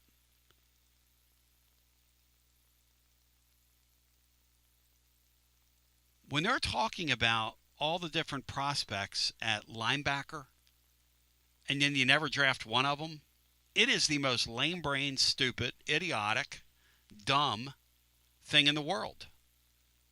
Versus when we're doing the transfer portal, we know the Vols are involved with 3 or 4 of these guys, and they're going to get a couple of them. But the NFL's figured out a way with that draft. They have figured out a way to put themselves there. I don't know how they've done it. And then mini camps. Guys are running around in underwear. And Bino, it's the most important thing in the world, mini camps in these markets. I don't know how the NFL's done it. Because it's not all that interesting. The NFL regular season isn't all that interesting till you get to the second half of the year. And the season starts to take shape. Now that we're playing 17 games. Now, don't get me wrong. The NFL playoffs are terrific. And Brian Hartman is exactly right. Think about this weekend we just had. College football needs to put their national championship game on Saturday. The Saturday of Championship Sunday. And they ought to call that thing Championship Weekend. And they ought to draft off of it. You think the number was big on Monday night? Put that thing on Saturday. Super Saturday. Super Sunday. And then in 2 weeks, Super Bowl Sunday. Makes too much sense, Bri. Let's go back to our phones. And college basketball could schedule around that, too. Brian, college basketball. That's what they do anyway. College basketball is a popcorn fart. Nobody cares about that. Come on, man. Let's go back to the phones. It's all driven. John Rothstein does. It's all driven by football. And I love college basketball, but it's all driven by football. We all know that. Hello and welcome in. You're on the air. How my French compatriots doing today? W. Lynn. I'd like to say a few things about my friend Mike Carver first. First of all, thoughts and prayers to his family and friends. Mike became my friend, and his family did at my church. And he is the ultimate servant. And you talked about he had that fish tailgate, but it was an entire fish weekend. He had a golf tournament. He had a band party at his house. They called it the Carverosa. Then he had the tailgate. And he told me, well, start inviting your friends and family. And I said, okay, Mike, I'll do that. By golly, I told those people, you better go to the ATM. You better fill your pocket full of 20s. Then I had to tell my family, when you enter this golf tournament, if you win anything, which they did a couple of times, it's all going back to fish. You know, there ain't nobody getting a prize and going home with it. And you talk about him being able to inspire people to give money. That was the most remarkable man I've ever seen in my life at that. And I don't know if y'all know this, but another thing Mike did for me, he took me to the doctor's office a few years ago for appointments when I couldn't get in a car and hardly sit there. I couldn't drive. And I don't know if a lot of people know this. He was a freshman in 1969 at UT. He was invited by Ray Mears to come down here on what we would call now a preferred walk-on onto the basketball team. He never told me that. No, I had no idea. Yeah, and he came with another guy that ended up going to NC State, when the late great Faison was there and was on that team that won the national title with David Thompson. And so we just had some good heart-to-heart talks, and Jenny took me to the doctor some, and I mean, they were always there for me when I was in pretty bad shape, and I know my Angel Ellen greeted him when he got there, and they're our guardian angels up there is the way I look at it. And like you said, Tony, his spirit's not going to die. It's going to be with us, and it's going to inspire people to feed the hungry. And I just wanted to get that in there. And I remember he rubbed off on me a little. Jinx, he put me on a TV station to talk about the fish tailgate, and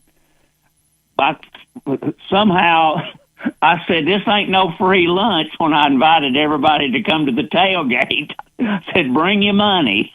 So he rubbed off on me a little, Tony, on that.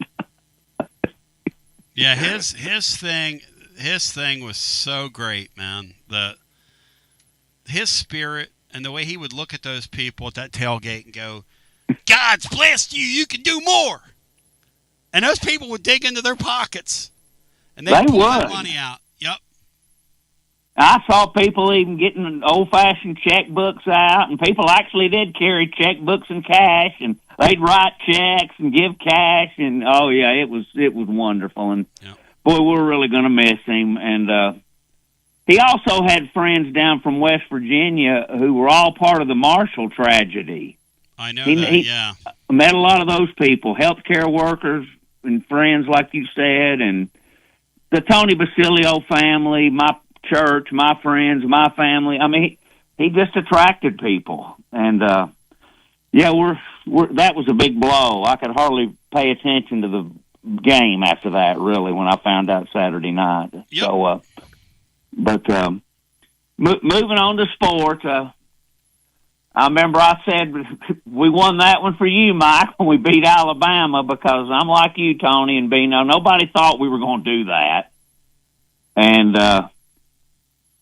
those people down there, the way they were reacting to their pro going in was just comical, to be honest. And I'm sure glad we put it on them. And I say this year is going to be a little up, a little down, a roller coaster. We might look ugly, but I think we'll get to 500, maybe one above. And let's just stick with the team, because that's what we got going on right now. And there are guys, and they're trying out there. They're not out there goofing off or anything. They're better than that, W. Come on, W. Lynn. He got him 1 over 500. He acts like they're pretty good. Hey, listen. If this guy plays like that, the way he played the other night, this freshman, this team can go as far as any team in school history. Go ahead and laugh at that. You play a two-man game between those two guys, and you get this guy dialed in, and you get him more touches down the stretch. And I'm no dummy, okay? That's how this happens. All you need are the other guys just to kind of come alongside. Let the two stars start. Here's the problem with this team. When you get a night where both of those guys can't throw it in the ocean, you know what happens to this team? They're going to get beat by 20. That's the truth. But when you get the upside of those two guys, because if you're going to rely on the Bishop Boswells of the world to carry you, ain't going to happen. Now this Henderson guy needs to play. Now he wasn't available to them the other night, so he couldn't play. But he needs to help them. And the other freshman, the kid from Pittsburgh, has got some unknowns, my friend. Unknowns. But speaking of unknowns, the other night, I saw them drop. And they dropped and they dropped literally right in Nate Oates' beady little eyes is where they dropped. right on top of him after this. Are you currently a residential electrician? Would you like more benefits, better pay, more upside? What about a $3,000 signing bonus?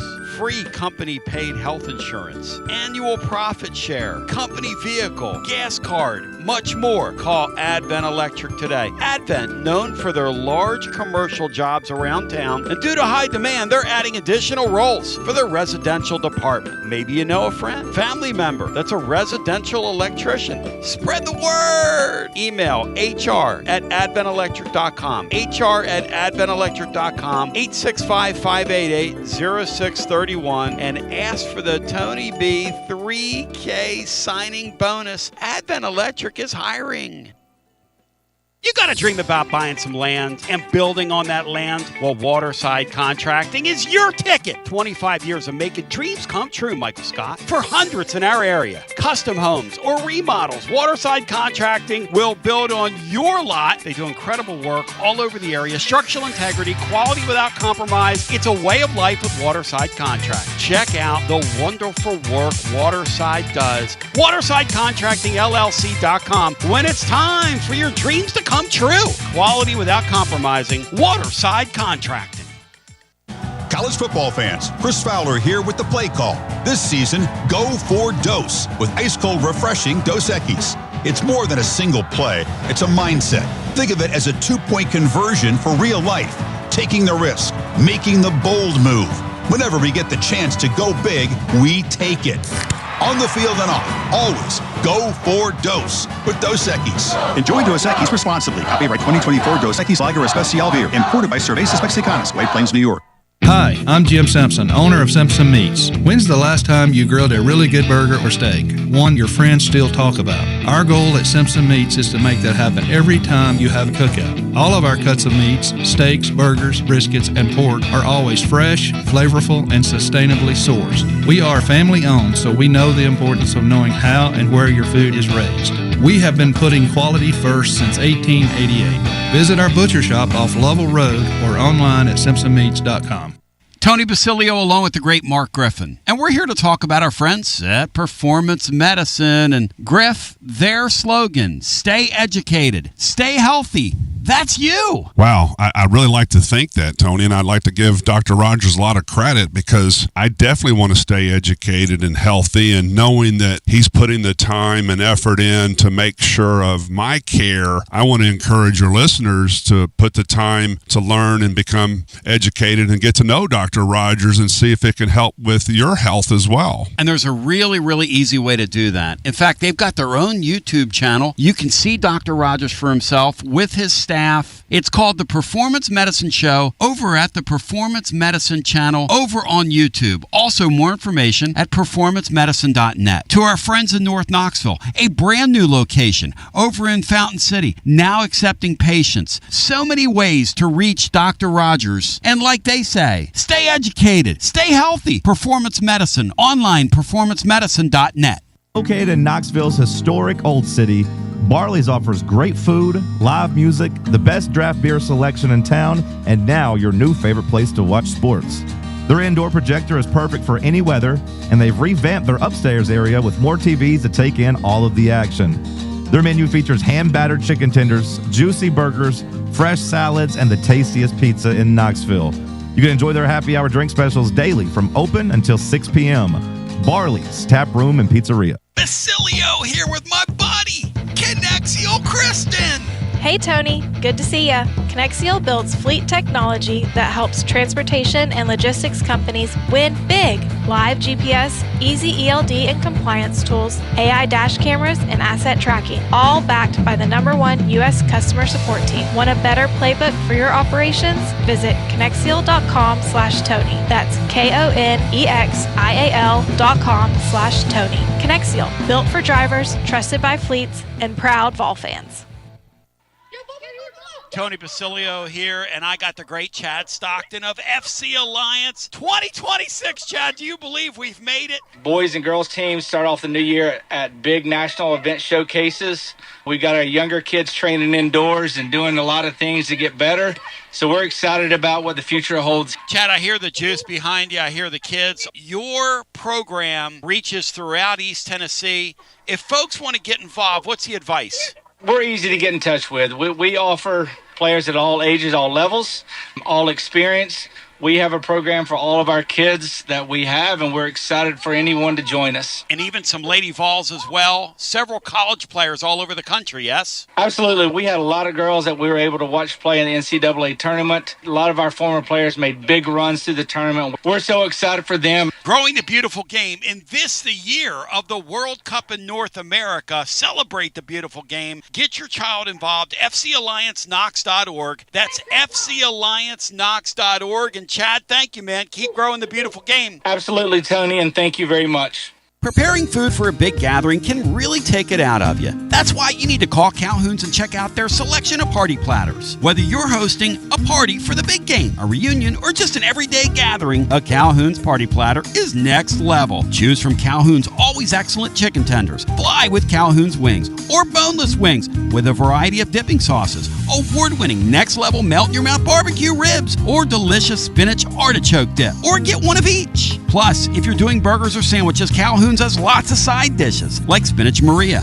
baked cinnamon apples, Smoky Mountain baked beans, or creamy coleslaw. Available in pints, quarts, and gallons. And to finish things off, pick up one of Calhoun's great desserts to go, including homemade cheesecake or key lime pie. Calhoun's, simply your go-to party headquarters. With 9 locations all over East Tennessee, you can order online and just pick it up. Calhoun's, one of the Copper Cellar family of restaurants, along with Chesapeake's, Copper Cellar, Corner 16, Cherokee Grill, and Smoky Mountain Brewery. Eat local, eat good.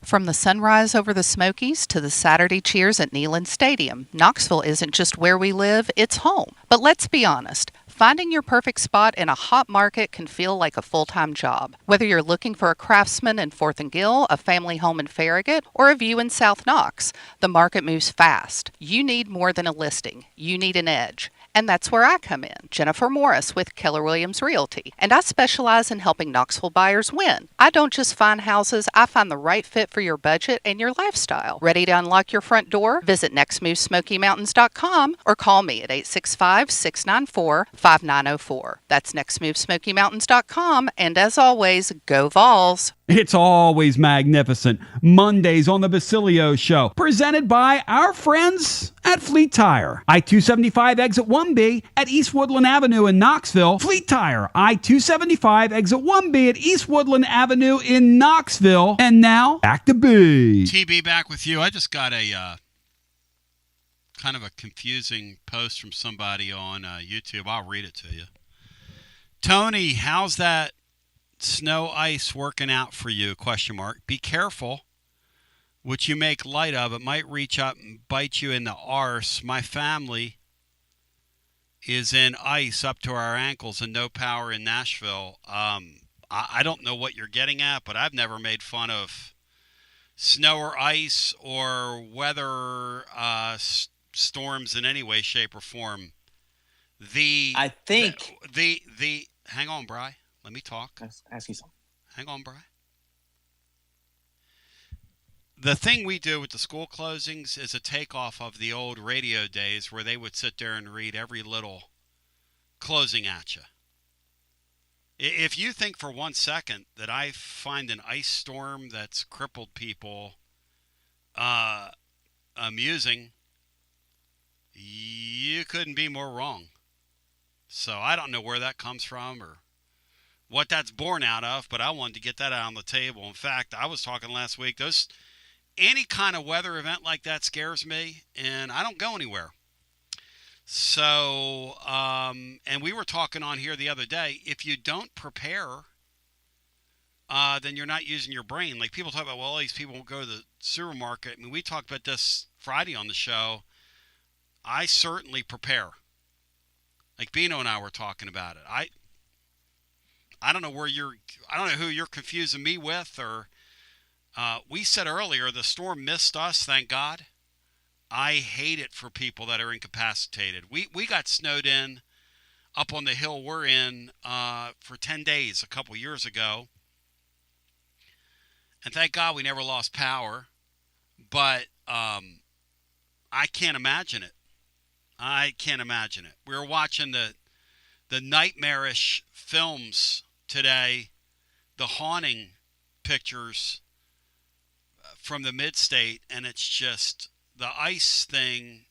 Growing up in Pennsylvania and being through that once, and hearing the trees crackle and pop and fall, and I said Kyle Blackburn, member of our family, was describing it to me in a text. He said, middle of the night you hear, it sounds like fireworks. It's pretty haunting. And ice is incapacitating, and it's an equalizer. So, now, I am going to continue to do my school closings, though, as we get these events because, well, I'm amusing myself. So, but I wanted to explain to you, if you think for 1 second that I'm laughing at snowstorms or those types of events, I mean, I don't know who you think I am or what I think I am, but that is not who I am, and that certainly is not what I am. So, in the meantime, anybody else have anything they want to add? Then we'll go back to the phones. Bri, you had 2 points on the NFL you wanted to make, and we are going to do some overtime today on the program. So go ahead, Bri. Yeah, the Buffalo Bills have to be looking at the Patriots today and thinking we must be cursed because they had to sit through that dynasty for well over a decade to see them run off Super Bowl trips after Super Bowl trips after Super Bowl runs and winning the division easily. And finally, the Bills get Josh Allen and the Patriots slide off. Tom Brady retires. The Bills had a window. Yep. They became the team in that division.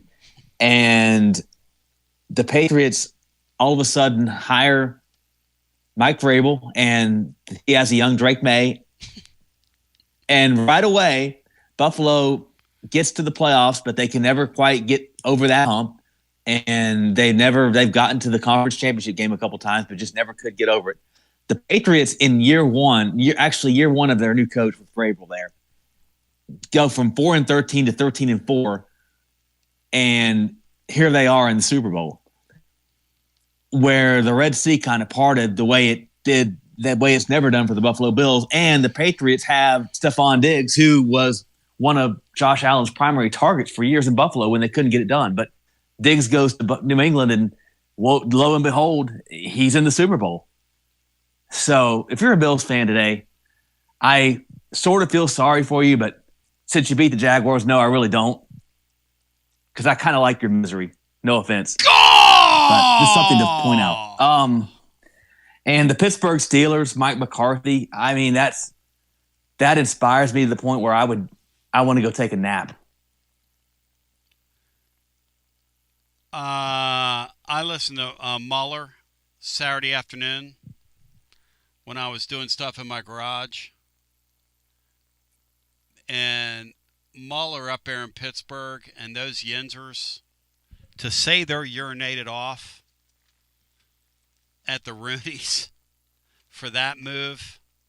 The thought was they were going to wait for one of these great young coaches to come available with the Rams. And then today they were going to march one of those guys up there. And Bino, they hire Mike McCarthy.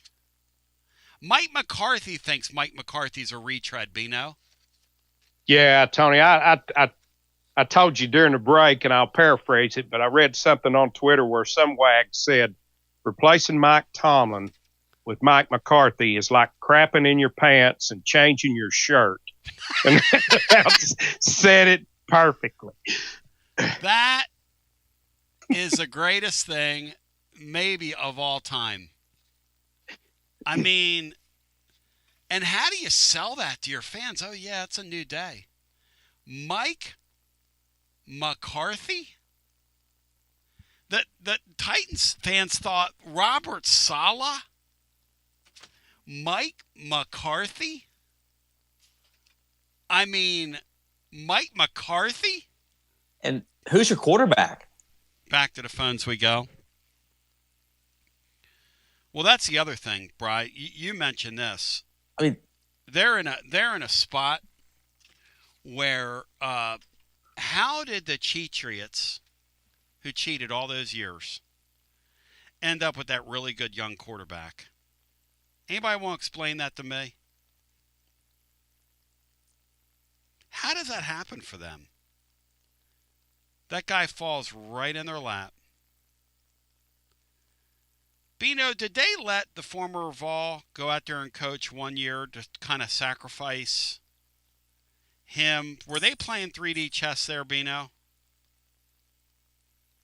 I don't know, Tony, but it just seems like certain organizations are just always on the cusp. They're either good or they're quickly figuring out a way to be good again. And certain organizations are just never going to get it. Who comes to mind as a never going to get it organization, Bino? Have anybody in mind? Obviously, the Jets. Yes, that's a good one. We talked about earlier. They're never going to get it right. The Steelers down through the years have gotten it right, which as a Steelers fan would give me hope that we'll figure out a way to land on our feet. The problem with the Steelers, though, is that they won't let themselves go through what New England went through, which is a winter of discontent. This guy wants to hold on to 9-8. And in that league, it's really hard to get better while you're going 9-8 every year. You've got to not tank, but you've got to pick at the top and hit. The Cleveland Browns are another one. The Cleveland Browns, somebody's mentioning here, as long as that guy owns them, they have zero chance of winning. He'll always the Raiders. Away. The Raiders are a horrendous organization, Brad, to your point. Just awful. Dolphins. Hello and welcome in. You're on the air. Hey, Tony B. Hey, Richard. Welcome in. Oh, well, welcome from the frozen tundra of Middle Tennessee. So, definitely, Tony, hey, I hadn't heard anything from you or anything making light of any of the storm and the ice and stuff in your school closings, man. You just bring a little humor to the game, lightening things up. So, yeah, nothing we've heard from you says anything else. So I'm not sure where that guy was getting his feelings hurt or something, like you said, something making light of what's going on in the weather. So yeah, I don't see anything funny about 3 people dead and a community just ravaged and a few 100,000 people without power when it's 8 degrees outside. Maybe I missed the humor in that. Yeah, I mean, we're very fortunate here in Rutherford County we got a lot of ice too, but our county has stayed in power where, just down the road from us in Davidson County, it's been devastated with power loss. So very, very weird how, that county, I think maybe it's a lot of it because it's such a lot of the older neighborhoods that have all those big overgrown trees in those older neighborhoods that those trees came down on all their power lines where, we got so many new neighborhoods here that I think, we didn't have as bad of the tree loss onto the limb and, to the power line. So, but yeah, we were prepared. So, and very fortunate that, Tony, it could have been a lot worse. They were predicting a lot more precipitation to come through here. And as bad as it is, it could have been a whole lot worse. So very thankful that it wasn't as bad as it could have been. No doubt about it. And look, those people, at times you can accuse them like they're in the hype business. But at the end of the day, really, they're in the safety business too. I mean, you've got to warn people as to what's coming. Yes, absolutely. And so, yeah, they did a good job here and letting people know. But overall, sports weekend, I tell you what, first of all, before I talk basketball, just real quick, I'm sitting there watching Sean Payton, who's a very good football coach, just completely blow his team's chance of being in the Super Bowl. Denver should have won that game. I can't believe he doesn't kick the field goal to go up 10-0. They're running the ball pretty well. Hang right there, Richard. I want to build on that. They had a real chance early in that game to win that game, and for some reason, a guy like that, an old school guy like him, what are you doing? What are we reinventing the wheel? William Pattison's on the way next. He's got your playbook. Richard continues on our overtime. You're listening to FM 105.7 and AM 1340, WKGN Knoxville, and W289CU Knoxville, Fan Run Radio. Richard, let's talk about that. Early in that game, they have a chance to go up 2 scores. And what are they doing, Richard? What are these guys trying to prove, man, in those games? I have no idea. Physically, they're controlling the line of scrimmage on both sides of the ball. They're running the ball pretty well. Their defense is dominating. You go up by 2 scores, and then you don't put Jarrett Stidham in passing the ball where he has a horrendous turnover. That turnover was all on him. He panicked. He's got to eat that ball and just take the sack. So instead of being up 10-0 at half, it's a 7-7 game. I don't understand the coaching. That was a blown game by Denver. There's no way. New England shouldn't have won that game. And Mike Vrabel is over there probably, sitting there saying, thank you for doing all these stupid things over here on the sideline, Sean Payton, because you just helped us win this game and go to the Super Bowl. So completely blown game. I gotta ask, Bino, can you imagine having an early touchdown in that game that's going your way?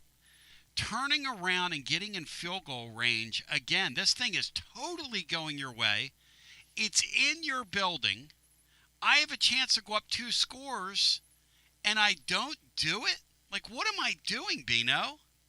No, I mean, you could have helped Bill Stidham's confidence even more to put him up 10-0. Not only do you make a lousy decision to go for it, but then you put the ball in a guy's hands that hadn't thrown a regular season pass all year instead of running the football. I mean, if you're going to go for it there, which you shouldn't, run the dang ball. And, Richard, your point again on here they are. They're way backed up, okay? And they've got this guy back there trying to make a play. Run the damn ball and punt it. We're playing field position at this point. And by the way, it's spitting snow outside. What in the hell are you doing, Sean Payton? What are you doing? I have no clue. And then and then you top it off with the night game. What amazing offensive performance by both quarterbacks, moving the ball up and down. Great plays by wide receivers on both sides, making incredible plays, and that game was fun. I think that Seattle is definitely the big favorite going into the Super Bowl. They just have a more complete team to me than the Patriots. But that game was fun, and last night, could have been blown. LA tried to give it away, which they did, with the punt guy just dropping the ball, trying to catch it when he's falling backwards. And then Seattle tries to say, hold my beer, like you like to say, Tony, and the guy goes there taunting the whole sideline and gives them another opportunity to get back in the game, which they do. That reminded me so much of some of the crazy stuff we see here on defense or have seen under our last coordinator. How loose and disrespectful of the game do you have to be, Beanstar, when you're a professional athlete and you're over there in the moment taunting somebody? You're a professional athlete. It's a totally selfish, idiotic act. Yes. Period.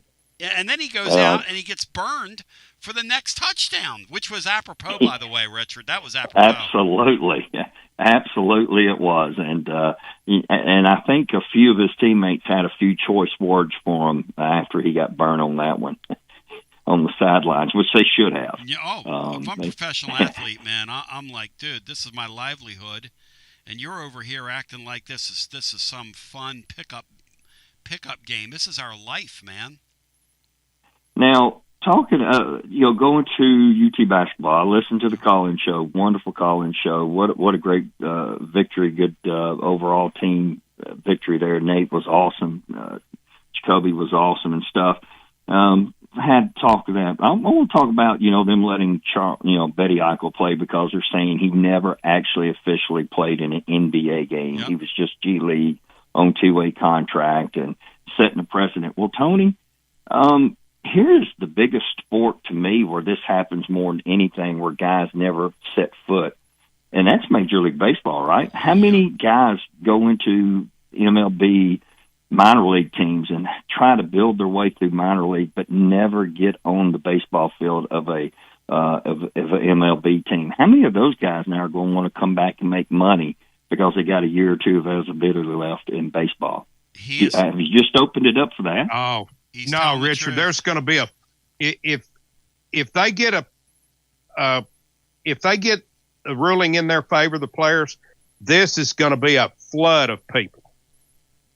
Yep. Yeah, I mean, because there's more there, Bino, than there is any other sport of guys that never touch you're the next right. level. So true. So true, man. So true. So, man, I'm like, they're going to have to. Hopefully, they'll do something in college sports, come to some kind of, like I said, collective bargaining in the few years. I don't think it's going to be anytime soon, but they're going to have to do something, put some kind of guardrails on it, because it is getting ready to be. It's chaos now, Tony. It's going to get worse. And Richard, well, you're right. Go ahead. How about the announcer the other night acting like the guy's Jackie Robinson? I mean, yes. Like, what are we doing?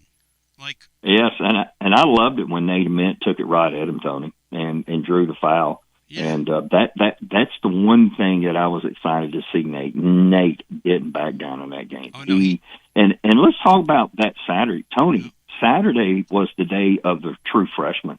Did you see all the true freshmen that went off? Oh, yeah. Saturday? Yes. Unbelievable. Yes. What a class this true freshman class is, and how many stars. Oh, all over the place. They say it's one of the best freshman classes in a generation, and who am I to argue? Because there's some great players out there. That Houston-Texas Tech game was awesome. Enjoyed it thoroughly. Guys, the Nebraska-Michigan game, Bri, is that tonight or is that tomorrow? That's Tuesday night. Okay. That's going to be phenomenal, y'all. This Nebraska team is really, really special. They're really good. This Michigan team that this Dusty May has put together, I mean, these guys are huge. This is a huge college basketball team. It's going to be a lot of fun to watch that game. Absolutely. Gentlemen, y'all have a wonderful day, Thank and you, we'll talk to you later. Hey, God bless you. You too, Richard. You and our friends in not only the mid-state area, but also right across the border. I know we have a lot of people that listen to us there up in Kentucky. They got reeled and rocked and rolled. I've got a thought about Dave Neal's presentation and what he was saying about Bediako. Hit it. Most of the time, guys that call the game have to be down there talking to the coaches a day or two in advance of the game, sort of getting the feel of things so they can talk about something on their broadcast. And it's easy for them to kind of fall into, they've been influenced by talking to Nate Oates, how this is such a good idea and how this is going to really be, it's going to help the team out. And so I think that's sort of maybe what went into that a little bit, because he's been influenced by just being down there and amongst all those folks. And it showed. Amen. Why did a college coordinator turn down the Philly OC job? From Warback GBO. Hey, listen, there's a ton of money in major college sports. And I think it's interesting that Arthur Smith went from hot shot with the Titans to the Atlanta Falcons head coach to the Steelers offensive coordinator to now OC at Ohio State. I think it's interesting that these leagues are mixing and matching now, both brands of football, and they're borrowing guys back and forth. But in Philly, if you want to coach in their organization, you have to be dictated to by the general manager and the owner. They're calling the shots there. So, look, it's not a bad gig, though, because they turn out head coaches. Bino's guy came through that deal. And they're this Petula guy that they elevated, the Eagles elevated. I'm not sure. I'm not sure he could beat a 14-year-old in Madden. I don't know what they were thinking with him. That guy was brutal. But the Eagles organization is kind of like the Browns. You're going to take a gig with them, you got to put up with a lot. It's kind of like a buddy of mine, me and Beanstar know, is involved in Major League Baseball. You going to coach in Major League Baseball these days? You better get ready to get dictated to by a pointy-head nerd. And in the case of the Eagles, Howie Roseman is as nerdy can be. But let's go back to the phones. Hey, Tony, one real quick question. Yep. Bediako's hearing tomorrow, is it in front of the same judge? No idea. Or different? I don't know. I mean, that would seem to make a big difference. Yeah, especially when the guy's a mid-six-figure donor to Alabama sports. Whatever happened to people like that recusing themselves from things like this? Again, I'm a big college. Fan. Yeah, college sports. That's right. That's a kangaroo court's what that is. I'm a big fan of college sports for that reason, though, because it's like professional wrestling. It really is. It really is like wrestling, It's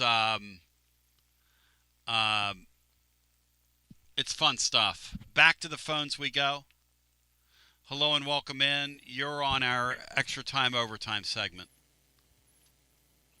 Hey, Tony. How you doing, man? Hey, Greg. How you holding up, man? Hey, I'm in a little bit of an older house that I grew up in. Okay. And, a little chilly, but it's comfortable. But outside, we've got about 2 to 5 inches in Columbia, and thank God my power's been on. I can put a little shout out to Columbia Power System. They've done a great job so far anyway. So. And, of course, I feel for the people out there that do not have power. I mean, this is terrible, really terrible to have to go through something like this, as cold as these temps are going to be, for as many days as they say. I don't remember this being like this ever in my lifetime here. But it's scary, man. Oh, Tim, it's scary, scary, terrible. scary. You know what's really scary for, too? Is the elderly. Because you can't get to them. Like when trees start falling, I remember as a kid, when trees start falling, man, it's hard to get to people.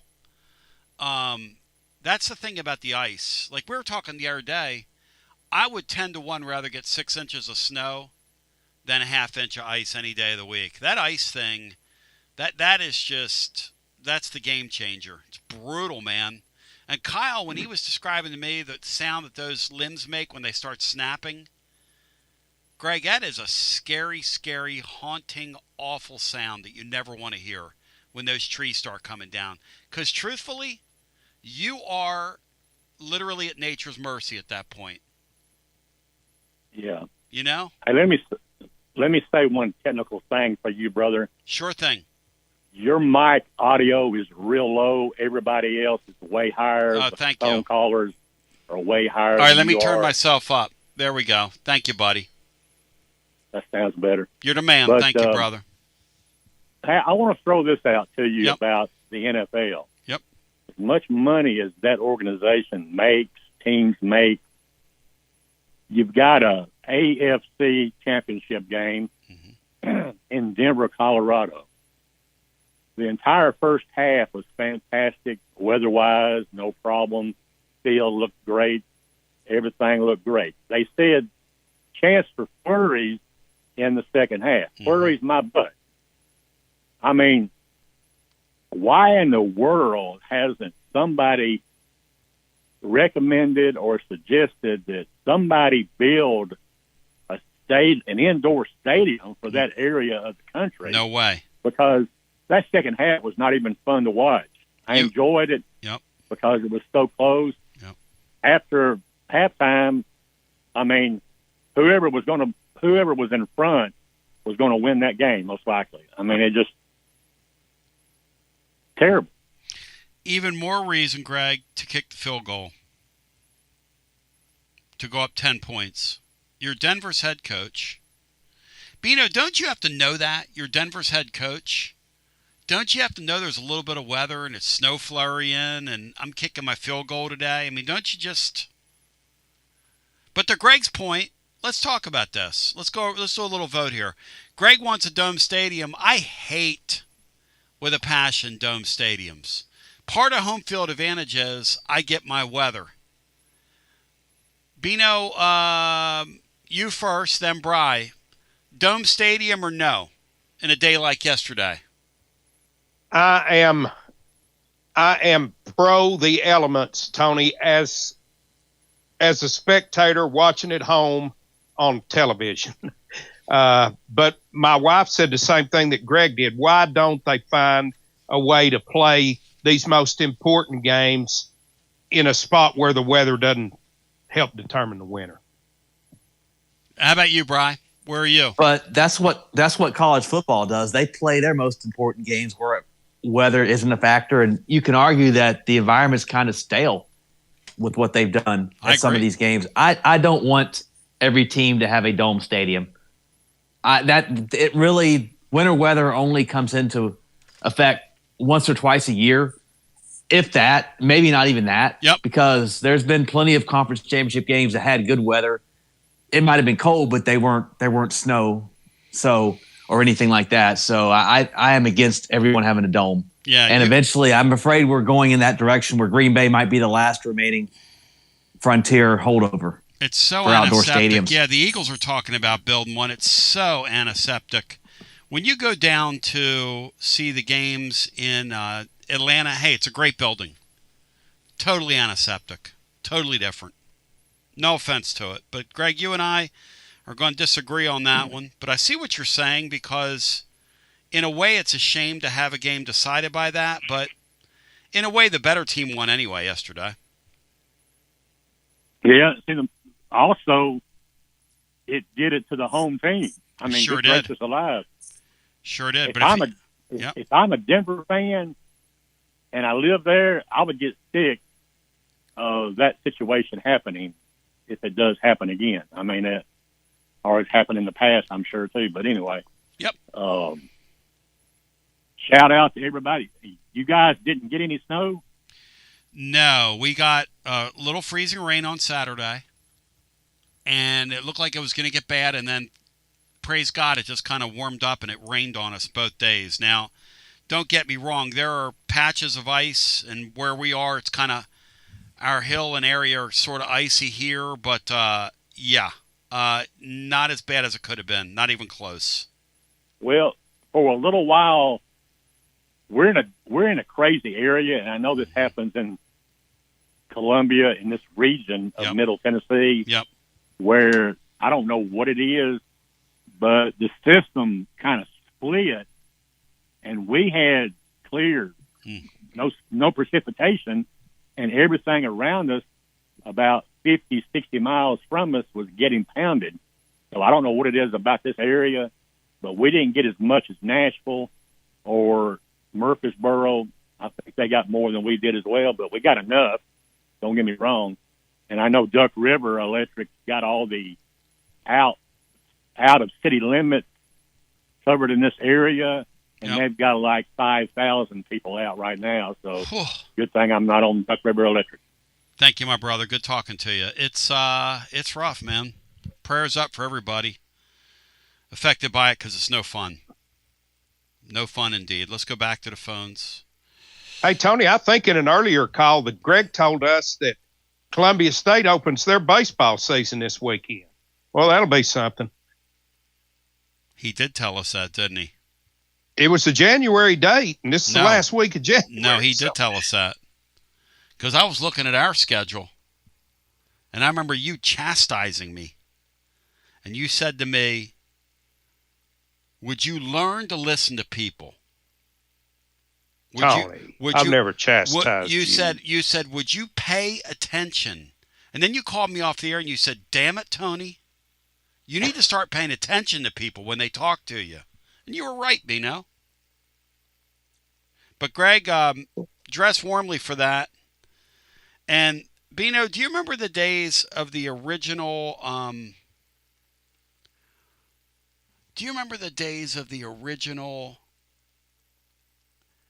aluminum bats before the technology got like it is now? How bad they absolutely, hurt Tony. in the cold. I couldn't legally use an aluminum bat until my senior year in high school. How bad did it hurt when you would swing one in the wintertime? Yeah, you didn't. You hit that thing on the fist. You didn't want to wring your hands down there off the handle. Thank you. And those of us that are of age, because when my dad discovered golf, he was like late 40s maybe, and he played till he was 90 or so. So he rung a pretty good golf several decades. Him and my brother would go out, and they would grab orange balls and go out and play in the snow. And those guys would hit those old irons, that old technology. Kids, grab an old golf club and go out and swing that thing in the winter, and you tell me if these people were crazy. Because your hands would sit there, and they would ring back at you. You'd hit a ball in the cold, and your hand would sit there and vibrate at you. Right, Bino? Like having a vibrator in your hands, right, Bino? When you would hit it, when you would hit that baseball bat wrong, Bino, and that thing would vibrate back at you. Am I lying to the kids, Bino? No. It's like your hands going to sleep and coming back. Just a buzz in there. Beads in your hands, I used to call it. And Buck's right. Buck 2269. The Super Bowl should move through the league, and each team gets to host it. That's what they ought to do with the game. But you can't do that, because if it's snowing yesterday, how am I going to have Bad Bunny out there lip syncing in the snow? Think about that. I still don't know who Bad Bunny is, but well, you're going to get caught up, Bri. It's about time you went up on the cool meter. I think I saw Bad Bunny on some Corona commercials. There you go. I think you're right. I tell you what, I saw one the other day taunting Lulu in the backyard. Uh-oh. You don't do that. Lulu is she's a hapless hunter, Bino. Old Lulu. She can never catch anything. She is just so bad at hunting. Old Lulu. My dog, poor little thing. She's just so bad at it. When we let her out in the backyard, she'll go back here and she'll get real low. Like she's stalking her prey. She's getting real low. And then whatever she's out there going after, just immediately just runs from her.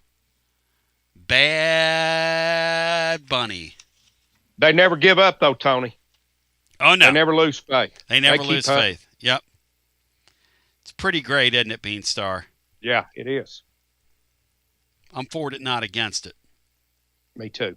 So we get ready to go back to our phones. Our animals are just so precious. That dog is so precious to me. It's just crazy. And they know it too. That's the other thing. These animals have a way of getting in our hearts, and they can sense it. Let's go back to the phones. 865-200-5402. Brian, somebody's saying, should Earl Sanders been named at a Pro Bowl? That's not true, is it? Because I know nobody wants to play in a Pro Bowl. But let's get our next call that in. means that a bunch of other folks have turned it down, probably. Yeah, can you look it up? Let's get our next call in. Hello and welcome. You're on the air.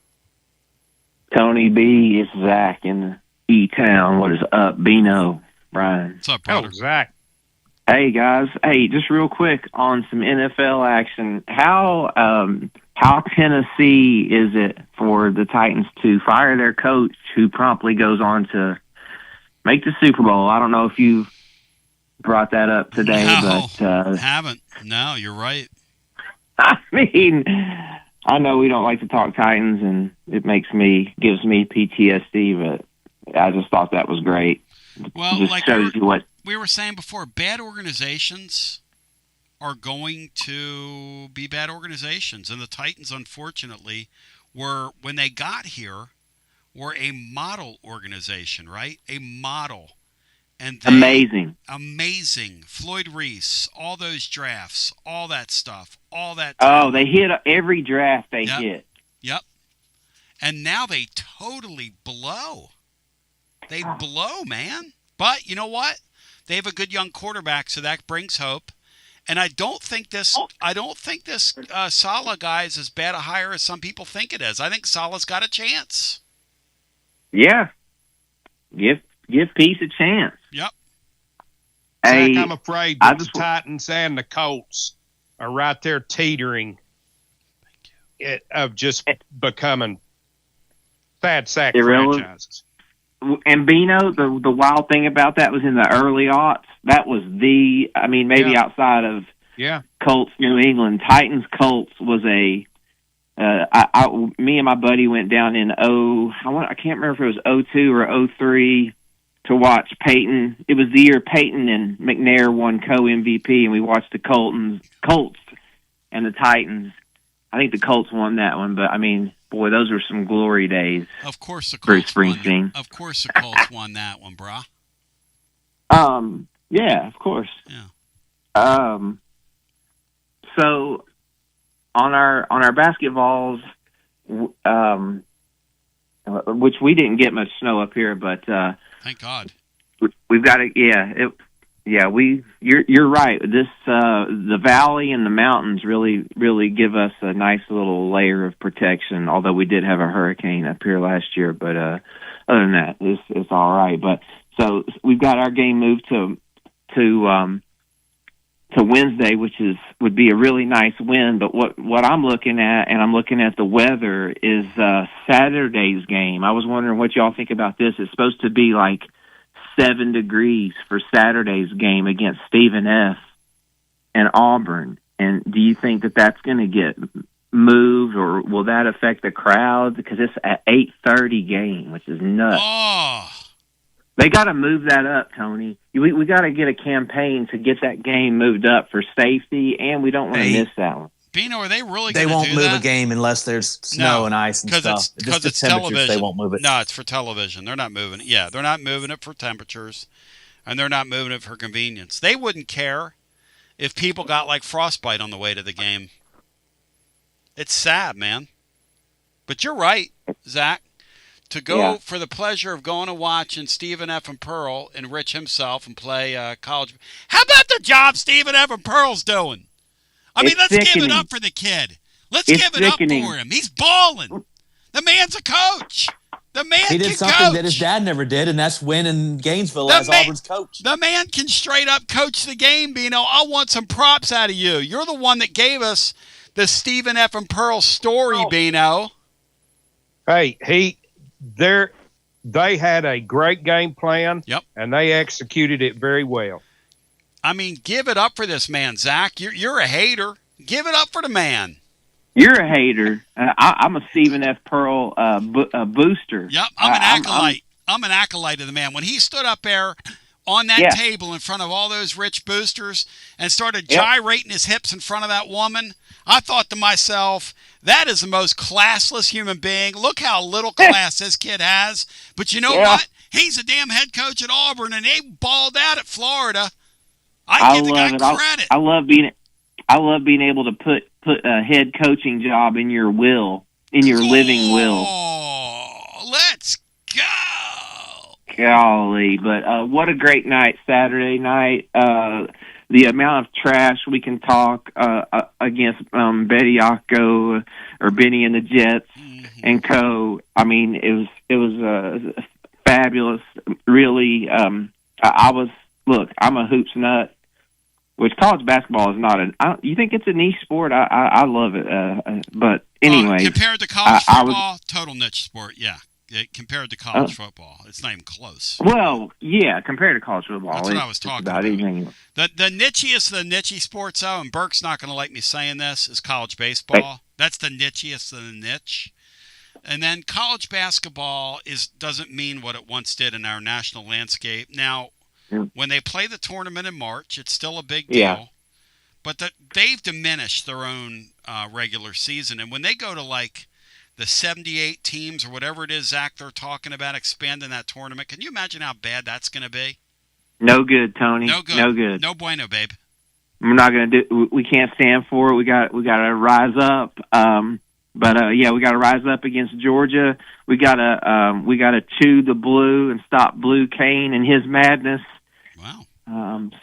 And I believe that I can't remember if it's Georgia has Dominique Wilkins' son. They do. Have you heard?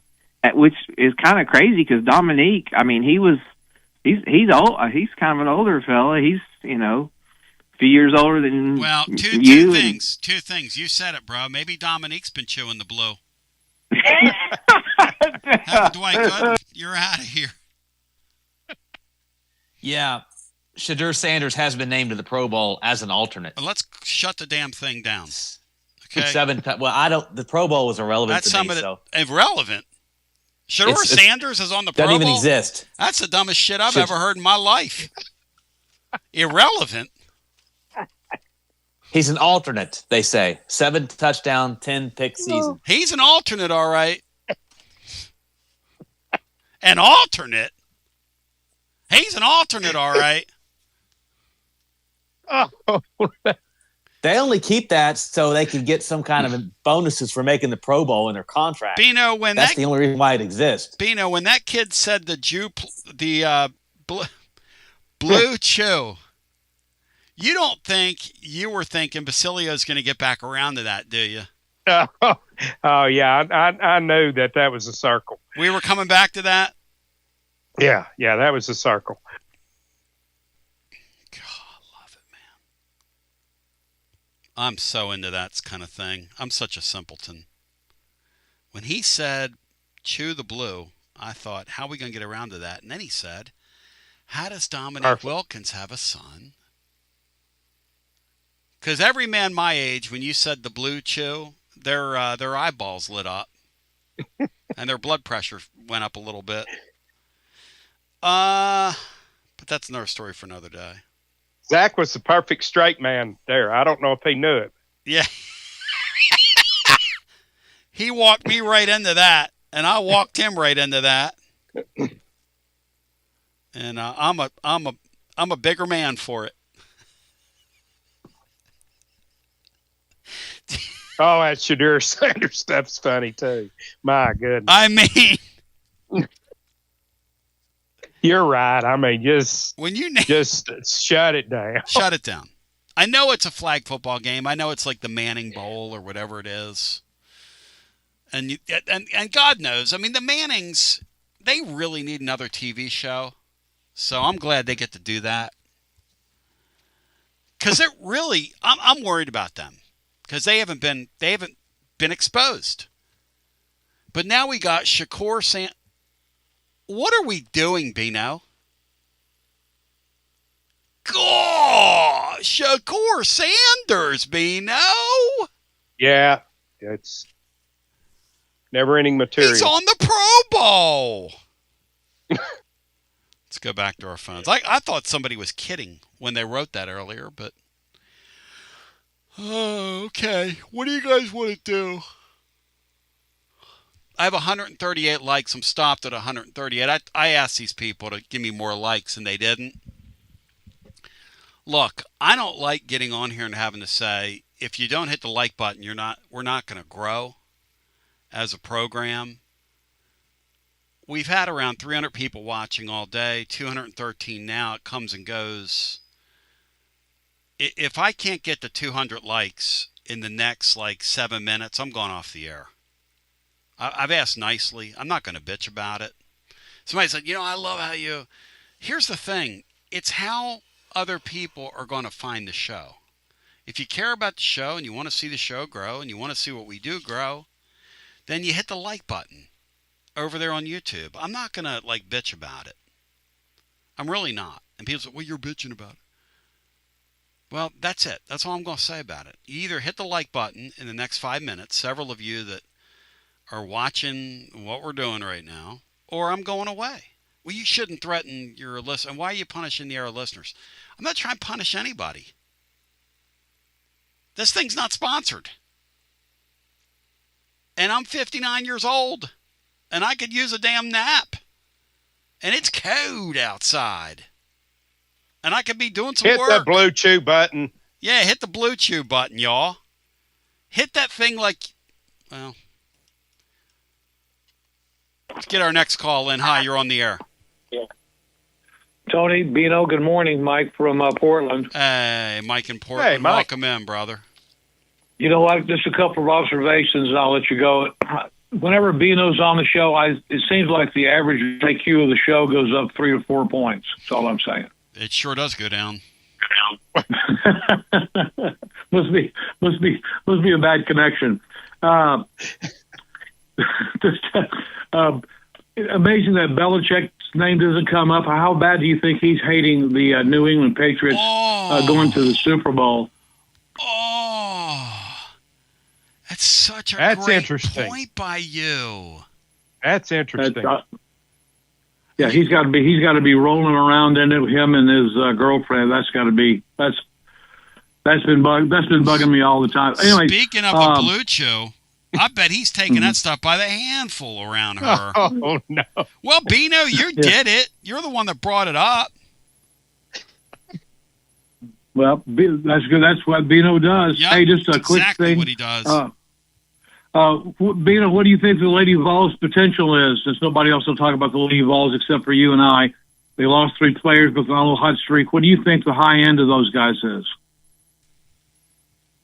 I don't know, Mike. I'm stunned based on the way that I'd heard they had played earlier, that they're off to a 5-0 start or whatever it is in conference. Yeah, so in the SEC. maybe they found a little something there. Mike, I don't think they had 3 players thrown off. That was an erroneous, fake book post that somebody put out there. They're the last remaining unbeaten team in the conference. By the way, you got beat. You got beat by some. There's like a guy that's like the Richard G. West. There's somebody that does that on fake book, and you fell for a fake book post, man. Oh man. Okay. Thank you. Hey, by the way, Tony, I'm on all of your apps. The YouTube. Thank you, brother. And I listen to you when I'm on the road, which is a lot. You're a good man. On the phone app kind of deal. So thank you guys. Have a good one. You're a good man. Love you, brother. And by the way, go ahead, Belichick. Brian. Yeah. He's now seen Tom Brady win a Super Bowl without him, and he saw the New England Patriot franchise get to a Super Bowl without him. And he's like Ecclesiastes because nobody remembers him now. And the Lady Vols are now all alone in first place in the SEC with South Carolina beating Vandy yesterday. How about that, Brian? What's the high end of this team, Brian? Like the men's team, Sweet 16 maybe? It depends on if those freshmen they have are ready for the moment in the NCAA tournament. Yep. Looking at DePaldo, I saw a little bit of her. And her body language kind of suggests to me that she won't be afraid of the moment. Oh, no. In it. She reminds me of ZZ Stop. Now, she's been told she's too small all her life now. You're as little as she is. She looks like a little peanut out there. You seen her, Bino? Paldo? I have not, Tony. Seen pictures. I know she's diminutive. Let's see. She's got a twin sister here, too, right? That's one's right. Maya and one's Mia. That's right. You know your game. You got game. Ain't no way I could. Like one letter difference. Ain't no way I could ever keep up with that. What we're doing is, and we're going to probably do it later on in the year because, Will Heflin's expressed an interest in it, doing our Lady Vol post-game show. So, and Heflin, I appreciate you reaching out to us. So if you know Will, shout him out and tell him we were on here kind of shouting him out about the possibility of him doing our Lady Vol post game along with his duty that he does, his Lady Vol or the baseball stuff he's going to be doing. Plus, he's going to kick off his podcast here shortly as well. Speaking of Willie D, ladies and gentlemen, shout out to our friends at VIP Play. Tonight, my Flyers are in action with the Icelanders. Now, and there's a great card in college hoops, men's and women's. You can get all that action. Plus, the Australian Open goes on. Plus, there was a banger of a card over the weekend in UFC with Gaethje and Patty going mano a mano. All that was there for you. Plus the big game coming up. And they'll have all kinds of great stuff on the big game coming up. Plus our basketball Vols are back in action. Plus a full card tomorrow night of SEC hoops. My friends at VIP Play, go claim your welcome bonus. Bet $20, get $100 in bonus bets instantly. The phrase that pays is TN Tony. I helped a friend put together a parlay yesterday. He missed on one by one, and he hit on the second game in the AFC Championship game, a four-legger. And it's a pretty good feeling when you hit a four-legger. So make no mistake about it. Live always, 200-plus leagues, numerous bet types, props, options. VIP, where everybody gets treated like a VIP Play. And gambling problem, 800-889-9789, 21 and over. Located in the great state of Tennessee to place a bet. Let's go back to the phones. We're now at 205 likes, which means that I hope you like me like you say you do. Huey Lewis in the news. They ripped off a Bobby Womack riff. I played that for Bino one day. What was the Bobby Womack song, Bino, they ripped off? Do you remember? You and I were listening to it in the car. Tony. Go back and listen. Bino will figure out what that is. But I was reading a book about Huey Lewis's music. Chris Hayes, their lead guitar player, is a great player. And he's got a soul background. He's got a Django Reinhardt thing too in his playing. But he said, yeah. He said we needed a little something. He said, and I ripped that off from an old Bobby Womack R&B record. And I went, oh, okay. Well, because I was riding around with Bino one day and he was playing this Bobby Womack deep cut for me, and I said, wait a second. I said that's a Huey Lewis, and that's why Bino jumped in there. I said, that's a Huey Lewis in the news thing. And I played that for Bino, and he went, damn, they stole that from him. Let's go back to the phones. Bobby Womack, one of the more underrated songwriters in world history, wrote the tune Breezin', by the way, for George Benson. I must roll. I'll talk to you tomorrow. See you, bro. I love you. Gotta jump. See you. Go shovel your driveway. Same beach roll. Yeah, go shovel your driveway. Hi, welcome in. You're on the air. I woke up in love this morning, went to sleep with you on my mind. How about that, Bino? Is that Jack from Wartburg, Bino? That is Jack from Wartburg. That is him. Wartburg? That is not Jack from Wartburg. That is Freddie from Wartburg. Freddie Jack in Wartburg. He still has that cough, too. Listen to him. I get choked up when I call in to you, Tony. You know how it is. You are so into me. You can't think of anything else. I'm so into you. Yep. Well, how was that? How'd that song go? I am so into you. Dun, dun, la, bum, bum, bum. Dun, Was that, bum, bum, bum. Who was that? I am captured by your smile. Was that ARS? Yeah. I saw them in concert with Louisiana LaRue. That's cool. Yeah, at Tech when I was going there. I think Louisiana LaRue had like one real big hit song.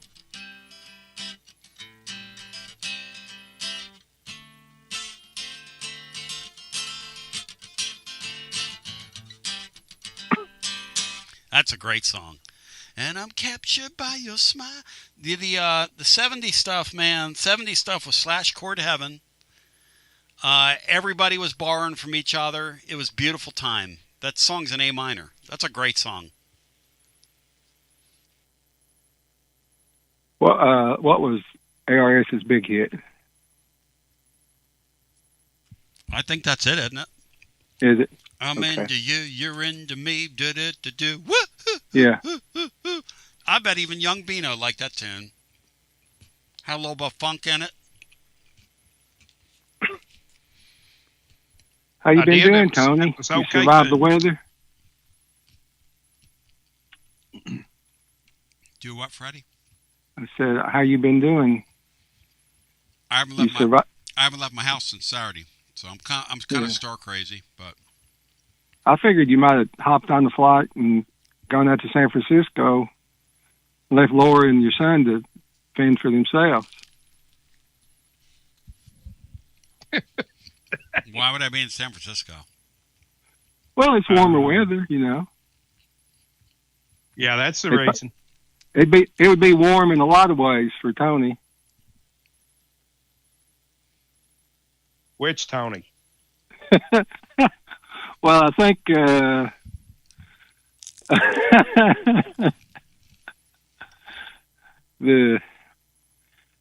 Italian in Mascot, or wherever you live. I really miss Tony Vitello, man. Isn't it going to be weird, Bino, when season starts and he's not over there? Yeah, that will be different, Tony. That'll be different. And I've noticed that Elander has his beard back. I've noticed his glow up. He's glowing down again. Now they got the job.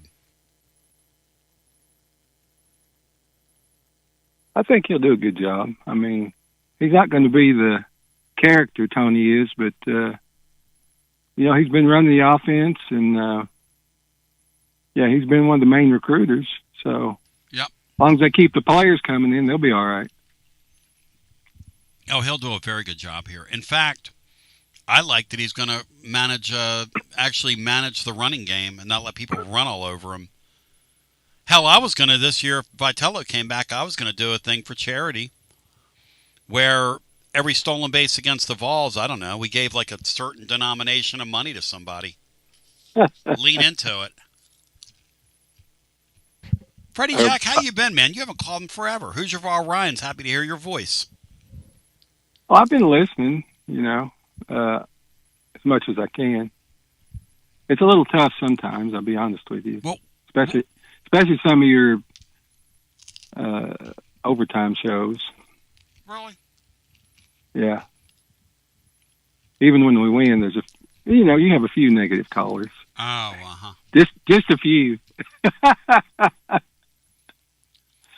Well, Freddie, the thing about you is you're always there to uplift. You of all people know that. You've been one of my great, dare I say, advocates. You were talking about Tony and I's relationship with each other. You've been one of my great advocates down through the years. Hey, Tony, think about it like this. I've pushed the like button for you for over 30 years. And look at where it's gotten me. I used to drive around trying to get your signal. Yep. 30 years later, I'm in my basement, stuck in a snowstorm, talking to you. Who was that guy that used to go out and sit in his car? And I've done that and tried to adjust the antenna and do all this. Who was that guy that called in? You remember? Not today, but he's called in before. There's a bunch of them. Yeah. I had a guy one time send me a photo. He erected a super tower down in like the Crossville area just so he could pull the show in. Yeah. I mean, back then, that's how you had to get the show, was on the... Oh, yeah. Right? And people were like, man, there's nothing like this thing on the radio. And let me tell you something. If you heard the show 25 years ago, trust me, the show was off the damn rails. Bino, am I lying? 25 years ago. No. Well, it was college football today. It was the golden age of the Tony Basilio show. Kind of like 70s and 80s music. Kind of like the cattle call says. He goes, you're a has-been. Hey, Cattleman, if I'm a has-been, what are you? Hey, Bino, yes, do we need to form a veterans committee so we can get Cattleman back on the show? Me, you, Freddie, who else? TR and W. Lynn. If we voted for the Cattleman, would you let him back on the show, Tony? No. No. No. Why not? What about no? Don't you understand? Why do you like him? Well, he was a big part of your show back in the day. He was King Jim. All right, wait a second here. You don't like the post-game show because a couple callers are negative? No, I said I just don't listen but to it. But you want the Saddam Hussein of callers on the air? Well, at least give him a chance. Put him on probation. No. Negative. I mean, you treat him like Pete Rose. No. Pete Rose had an accomplishments in his career. Well, Cattleman had a lot of accomplishments on your show, Tony. 5,000 phone calls does not equal 5,000 hits. Well, that's all you can get on your show. There were hits in a different way. A lot of his calls were hits. Bino, what is it about this show that down through the years we've attracted just absolute characters? And Basilio Brain Donor says this clown is adding nothing to the show right now. How do you plead to that, Freddie Jack? Well, some are YouTube guys. They must not have anything better to do because call in and see what you got, big boy. Freddie Jack bowing up, Bino. Freddie Jack bowing up on the Basilio Brain Donor. Freddie, the old keyboard tough guys. Do your cheap shot on the way out, man. I gotta hear you. Oh, I wanted to say one thing. Phil's brother. I haven't called in, but ZR. Yep. Never be forgotten by the living fan, living listener. And, no. Yeah. A true artist, man. He was part of the golden age of the Basilio show. Oh, and he is a world-class musician, awesome human being, fun-loving guy, loved others, great man, Perry Cooper, great man.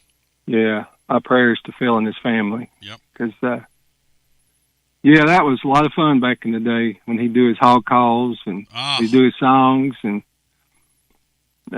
Did you laugh out there? Did you used to laugh and giggle at it? Oh yeah.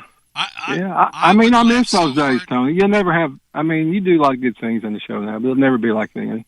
I would. For me, I would laugh so hard sometimes at that stuff that I would cry.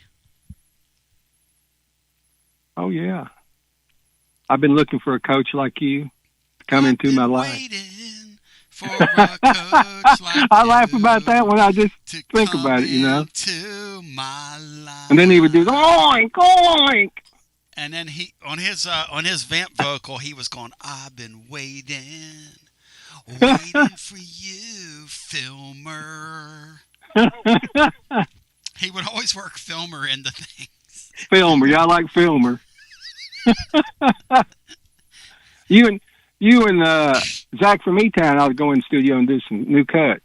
I love old Zach from E-Town. Yeah, I like Zach from E-Town. He's good. I used to live up in that area. I went to Elizabeth quite a bit. Really? Yeah, I didn't live in Elizabeth. I lived in Johnson City, and Kingsport area. But yeah, I liked Elizabeth. Anyway, Tony, I don't have any cheap shots. I just wanted to call back in, say hello. You gotta say something. I'm listening. You gotta say something borderline offensive to me. Come on, man. Don't lose your teeth. I had a little thing I was going to say, but it's too long. About building my Tony Basilio snowman. Hit it. What's it look like? Well, it's going to have that hat that Tony Vitello got you that was too big. Okay. It's going to have your eyes will be a couple olives. Your nose would be a big long carrot. We put some red paint on your neck, and then we put on a London fog coat, and you'd have a guitar and a bag of candy. And then on your manhood, we'd have a mini carrot with a couple of garbanzo beans.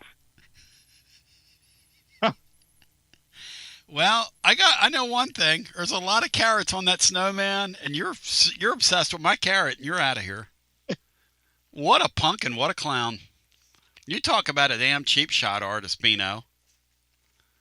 What did you think, Bino? And you started to preemptively laugh at his snowman. The idea of making a snowman out of me. I knew that it was going to be a classic rip job, one way or another. Snowman. I'm a snowman. Freddie, good hearing from you. Let's make it about 6 more months. How about we call that even? Because people on the couple people over here on YouTube were like, I hit the like button for 20 minutes, 20 more minutes of this. Ain't that the truth? You know, you don't get what you paid for anymore, do you, these days?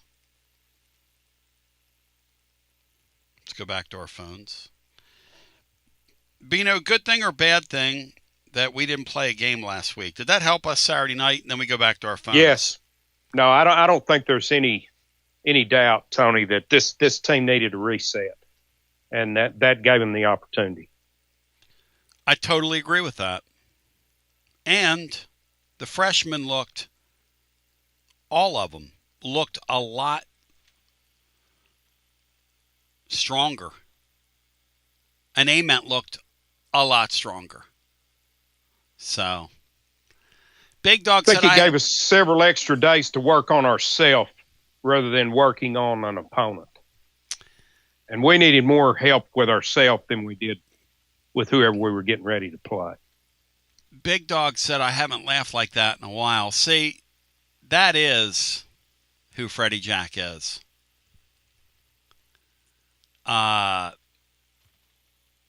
Freddie Jack cheap shot at Ray Mears back in the day.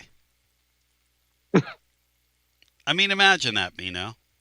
And I do think this team needs the Ray Mears star system. If any team in basketball needs it, it's these guys. Because literally there are 2 players, and if those guys are going well, you're very good. One of our astute basketball fans said it earlier. If those guys are going well, you can beat anybody. You cut nets down if they're going great. You're a great team if they're going great. Like the other night, you go into a hostile environment and you win rather easily. That's what they did. If one of the 2 guys is going well, you're okay. And if neither of those 2 guys is going well, you have 0 chance of beating most teams in college basketball that have a representative roster, that have spent some money on their rosters. Overstating that, Bino, or true? No, I think that's exactly right, Tony. So we'll be who we are on a given night. That's right. But if those guys, and this is a big if, but if those guys, what I saw the other night, if those guys both put it together for 40 minutes over 3 consecutive basketball games, there's no reason this team couldn't get to the Elite 8. Now, it's a big if, but both of those guys have to be online and playing well. If I'm them, I take the next portion of the schedule and I develop both of those guys. I get this thing to that point. Hello and welcome in. You're on the air. Guys, imagine what going from the New York Jets, being a bad quarterback will do for you, and now going to a Super Bowl, Sam Darnold. Yep. And being the guy that last year everybody told that franchise in the Great Northwest, Jerry's boys, what in the hell are you doing acquiring this losing quarterback who can't play in the playoffs? How about rewriting it, Bino? How about this guy rewriting the script yesterday? Because, I mean, he balled out yesterday, Beanstar. And that kid from Ohio State's a pretty good wide receiver, Beanstar. Oh, man. He's an absolute stud. Yeah, it's a good story, yeah. Tony. It's a great story. Yep. But, Joshy boy, again, your Titans, I don't hold Saleh responsible at all for the fact that they suck with the Jets. I call that a great hire, what your Titans have done. I agree. Yeah. They haven't been relevant since the Joe Namath days. That's exactly right. They have been relevant since Jerome Barkham played wide receiver for them. Bino, do you remember that name? Do you remember the name Jerome Barkham, Bino? I do. One of the great 70s football cards of all time, Jerome Barkham. Hey, Tony, what was more stupid yesterday? Sean Payton not going for 3, could have gone up 10-0, or McVay going for it on 4th and 1 late in the fourth quarter and not cutting it to, I think, like a 1 or 2 score game. Bino's right. No, at the end of the game, all you need, I mean, you can tell me all day long about analytics, but, man, there's a time and a place for that stuff, and you've got to have a feel for it. But I think football Pat Sajak should have bought a Val yesterday. Really should have. Should have kicked the field goal. I agree. You ever thought about that, Bino, how that dude looks like a jacked-up, steroided version of Pat Sajak? Not until just now, or earlier when you mentioned it. Do you think he looks like him? Yes. Yeah. Who's winning the Super Bowl? You think that's who Fidel Goodell wanted, Tony, when the playoffs started? The Hawks and Patriots? No, hell no. The Hawks are a small market team. They wanted the Rams in there or one of those New York teams. But you ain't going to get one of those New York teams because they you know. They blow. Both of those franchises suck out loud. I will be cheering for the Seahawks to win the Super Bowl, and I think they're going to win the Super Bowl. And they got VFL on there, Velus Jones, on the Seahawks. Well, and you're cheering against another VFL because Josh Dobbs could win a ring in New England. Yeah. Bino, how about Josh Dobbs all these years later, still in there, still at it? Yeah, I'm not surprised. He was, a talented guy, smart guy, good teammate, perfect guy to have on your roster. You know, he's not a guy you're going to run out there week in, week out, but he's a perfect guy to have on your roster. Tony, what are we going to do, like you said? What if our 2 superstars, what if they have an off night and can't score? We're in some deep trouble then. We're probably going to lose the game, whoever we're playing. No question about it. I mean, you play Vanderbilt and those 2 guys don't show up, your goose is cooked. You play Vanderbilt and one of those 2 guys shows up. Depending on where the game is played, you win the game. And I know his job is to defend and get stops mostly, but does Boswell, does he not try to score? I know that's not his game offensively, but we need a third guy who can give us some scoring. Well, he had 8 big ones the other night. You know, he doesn't score 8, you don't get out of there with a win. Right. So I give him a lot of credit too. But there was a couple. That I was. Oh, go ahead. Sorry. I was just saying that's one of the things I was pleased with was he did take several shots and scored 7-8 points in a row there for us. He has been an unwilling shooter, and we need him at times to take shots, and he was willing to do it the other night. So. But there's 1 or 2 shots the other night, and I was like, that's just a bad shot because one of those shots in the corner he took in the second half, that was just a bad shot selection by him. I don't know if you or Bino remember that shot or not. Yeah, and again, I didn't like at the end of the game when the 2 stars want to put the ball in his hands. We don't need him at the foul line at the end of games. No offense to him. Yeah. So, what do you guys think? I know Felix has been injured most of the season and all that, but could you guys see when we get to tournament time and when it's nut-cutting time, do you think he is going to give us more of his offensive game down low when he gets fully healthy? What do I think of him? Bino, what do you think? Talk to me. We're talking JP? No, we're talking Okpara. Yep. I think Okpara is going to be what we've seen him be, Josh, which is a rebounder and a defender, an occasional lob scorer or second chance scorer. I think JP's the one that could give you the extra offense down there. Boy, JP is such a curious guy because, man, how do I say this? Why is he not tougher, Bino? Watching him the other night. Yeah, I don't know if constant recovery from injury that just has him a little bit too shy to do some things banging wise or diving on the floor. But the other night he did get a couple of man rebounds, which yes, he did, which I'm taking as a positive. That's a really good point, man. That's a really good point. Yeah, guys, out the door. Bino, I got a question for you. Do you think if it came down to it, if Oak Ridge basketball needed an extra guy, do you think Ethan Berg could even give them solid minutes? I'll hang up and listen. Bino, anything else for us here on the way out? I mean, poor Ethan Berg. Joshy boy's dunking on him now. Yeah, I've shot him. I've shot him so full of holes. He's like a sprinkler or something. I'm not going to do it anymore. Nah, I'm for the guy. Tony, it's been a fun show. And rest in peace, Mike Carver. Great man, great servant, people. Bino, love you, appreciate you, love your show.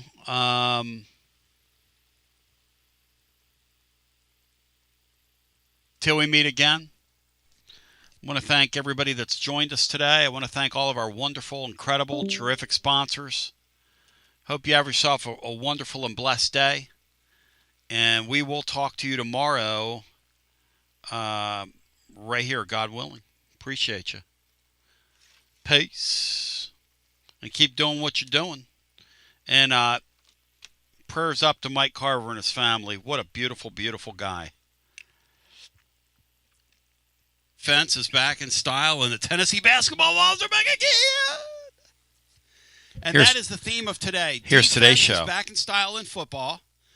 Our subject and our theme for the day over on our Twitter Spaces, which is about to drop. 2 defensive-oriented football teams in the NFL. We're going to meet in the Super Bowl.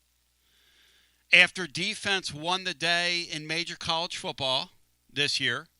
And if you think about it, defense won the day last year. And if you think about it, well, I mean, the Seahawks, when they went for their great young coach, they went defense. They zagged when everybody else zigged, and they zigged when everybody else zagged, and they're in the Super Bowl. And New England, well, they went defense.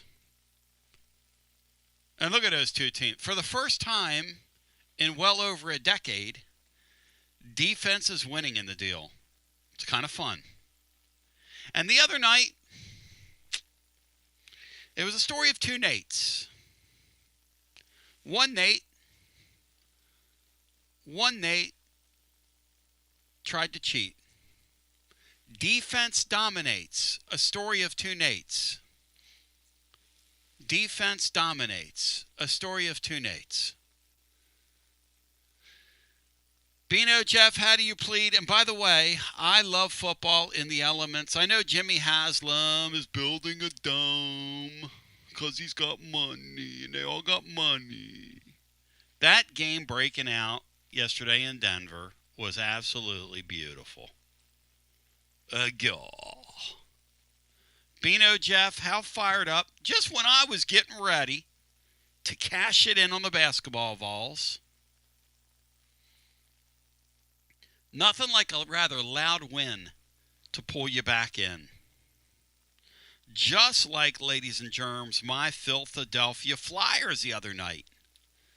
In back-to-back nights, my Flyers, and Bri hates when I do this, but they went and beat a team that had lost once in their building in regulation. They beat them 7-3. And then my Tennessee Vol basketball team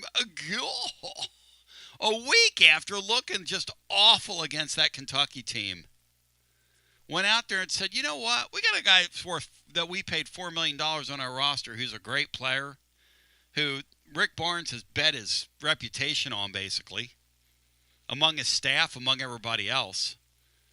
And they just handed him the basketball in the second half. I'm going, and listen, Bino's raised dogs, I've raised dogs. Brian has a dog. But when you have a male dog, okay, and they turn from a puppy into a man, so to speak, Bino, what happens to that male dog?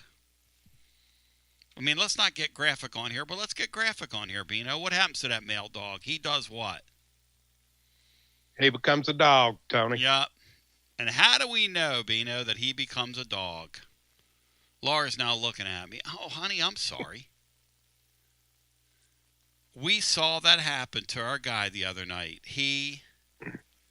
How dare we say, he dropped him.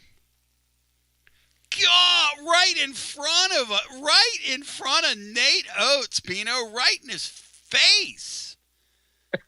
And then I wake up yesterday, or wake up over the week, and I realized that Dabo Swinney kept receipts and had a great press conference. I'm for that, not against that. The whole thing is just so great.